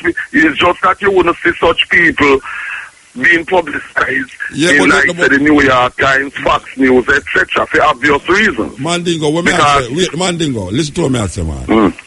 We know some people, when the whole heap of people in America no agree with the war. Whole heap of people. And yes. George Bush should have tried for wait name there. But there's no one in the government, like how you have this inquiry now. Just like how you have the inquiry about Tivoli, where them set up an inquiry now to find out what really. In other words, what you're saying is that there is no one in Congress in the state who calling for that. For calling for that. That's like how them say Hillary Clinton must be responsible for leakage of emails. And yeah, with the email. You open our private email for national security matters. Yeah, that come from that's not people them on the road, you know. Because the people them can ball out till them ball out a little more, you know. If it don't involve the political system, it's going to just be a ball out. Like right now, it's not just a ball out in England now. It actually reached which part it's supposed to reach now. For create a disturbance. But let me say it.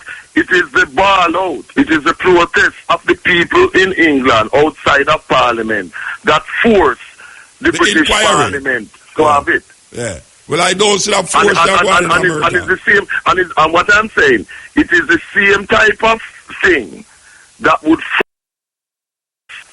to do the same in the States. So we'll see what will happen where that is concerned. Yeah, I hope so. So what happens is that, as we know, if people at the grassroots are sufficiently organized in any way, in any time, then it puts pressure on the politicians to do things that they don't want to do. So it's all about the people organizing at the grassroots, and you have had presidents before in the States and in Britain and elsewhere in the world, in Jamaica too, where changes have come about because of the grassroots pressure of the people, which takes organization. And, you know, I am definitely totally supportive of that. Well, I don't know. I don't know if it's because I get the news them fast. I can't have certain ways to get the news them fast. You see, I don't know if it's that, but in Jamaica right now, the Britain leaving the EU, which I think that this thing that happened yesterday, to me, is more important than that news about the EU. Personally. Well, I would put it this way. What I say is that both are important because the implications, especially for African people, in terms of the leaving of the EU, which is wreaking havoc and that type of thing, you know, is very important. So I would not be dealing with both of them as more important, but equally important, because you know when you're fighting a war, you fight on more than one front at one time, you know.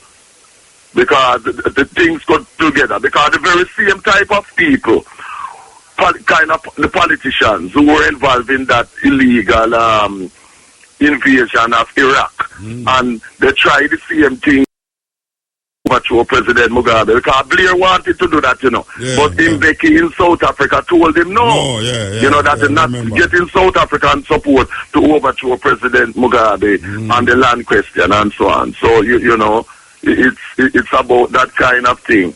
I'm talking about that today, Thursday the 7th, is the anniversary of when Sheikh Abiwola in Nigeria was murdered by the Abacha regime in 1998 in Abuja, on the very day when he was supposed to be freed. Yeah, and it was a man with Chief Abiwola, who was the leading reparationist at the time, as we know, was murdered. And Susan Rice and the rest of the U.S. regime were involved with that too, because they never want, just like Obama, to deal with reparations for African people. This is what Obama was against in Durban and other places. Every black thing will come up in front of Obama and lick it down. Marcus Garvey, the exoneration, everything. The same thing where you talk about reparation, everything.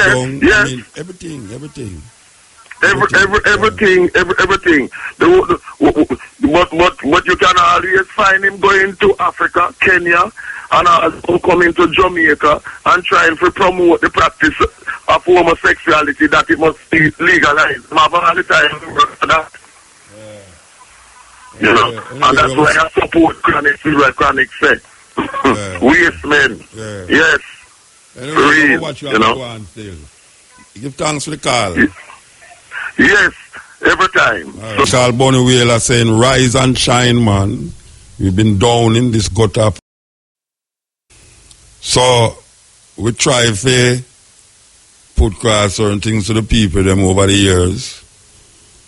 We know that some people take it still, but some people reject it to the core.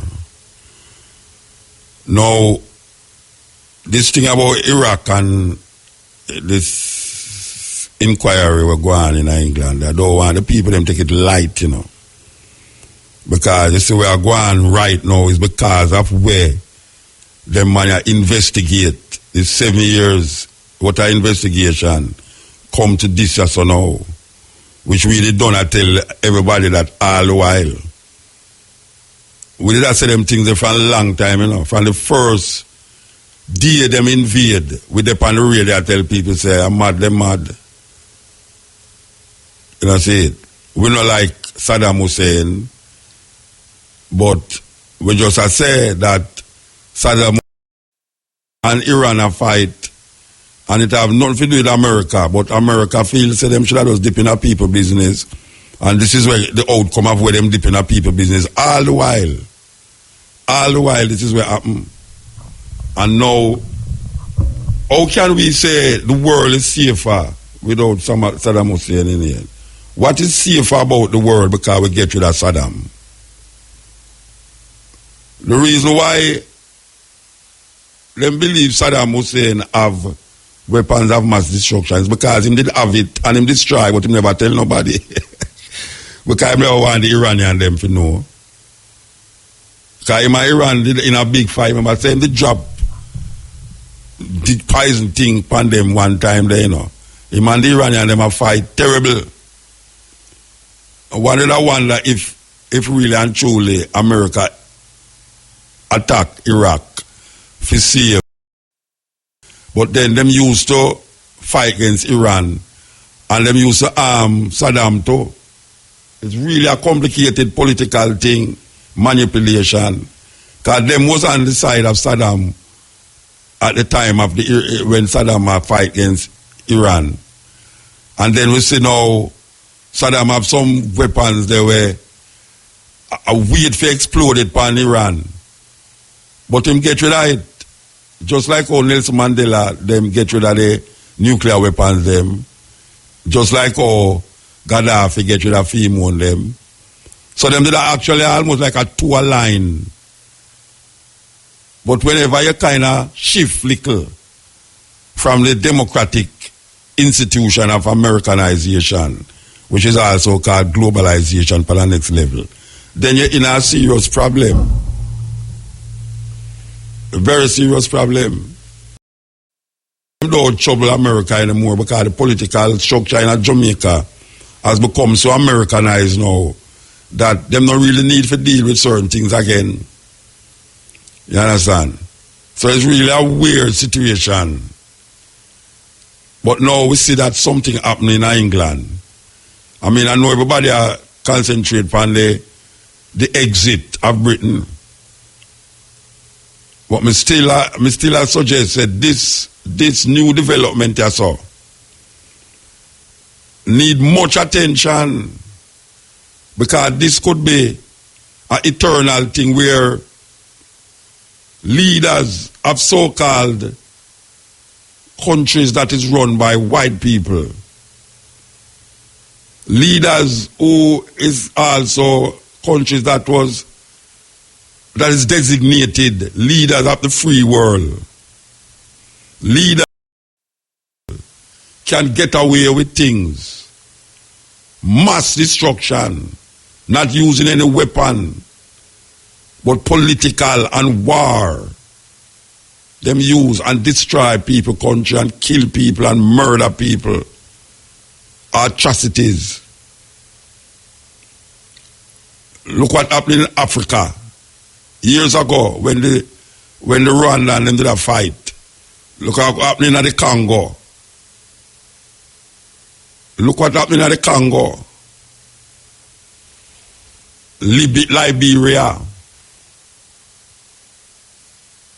Sierra Leone. All these places used to see turmoils in them country. And most of those wars that was fought in Africa, when Africans fight Africans, was stirred up by the old.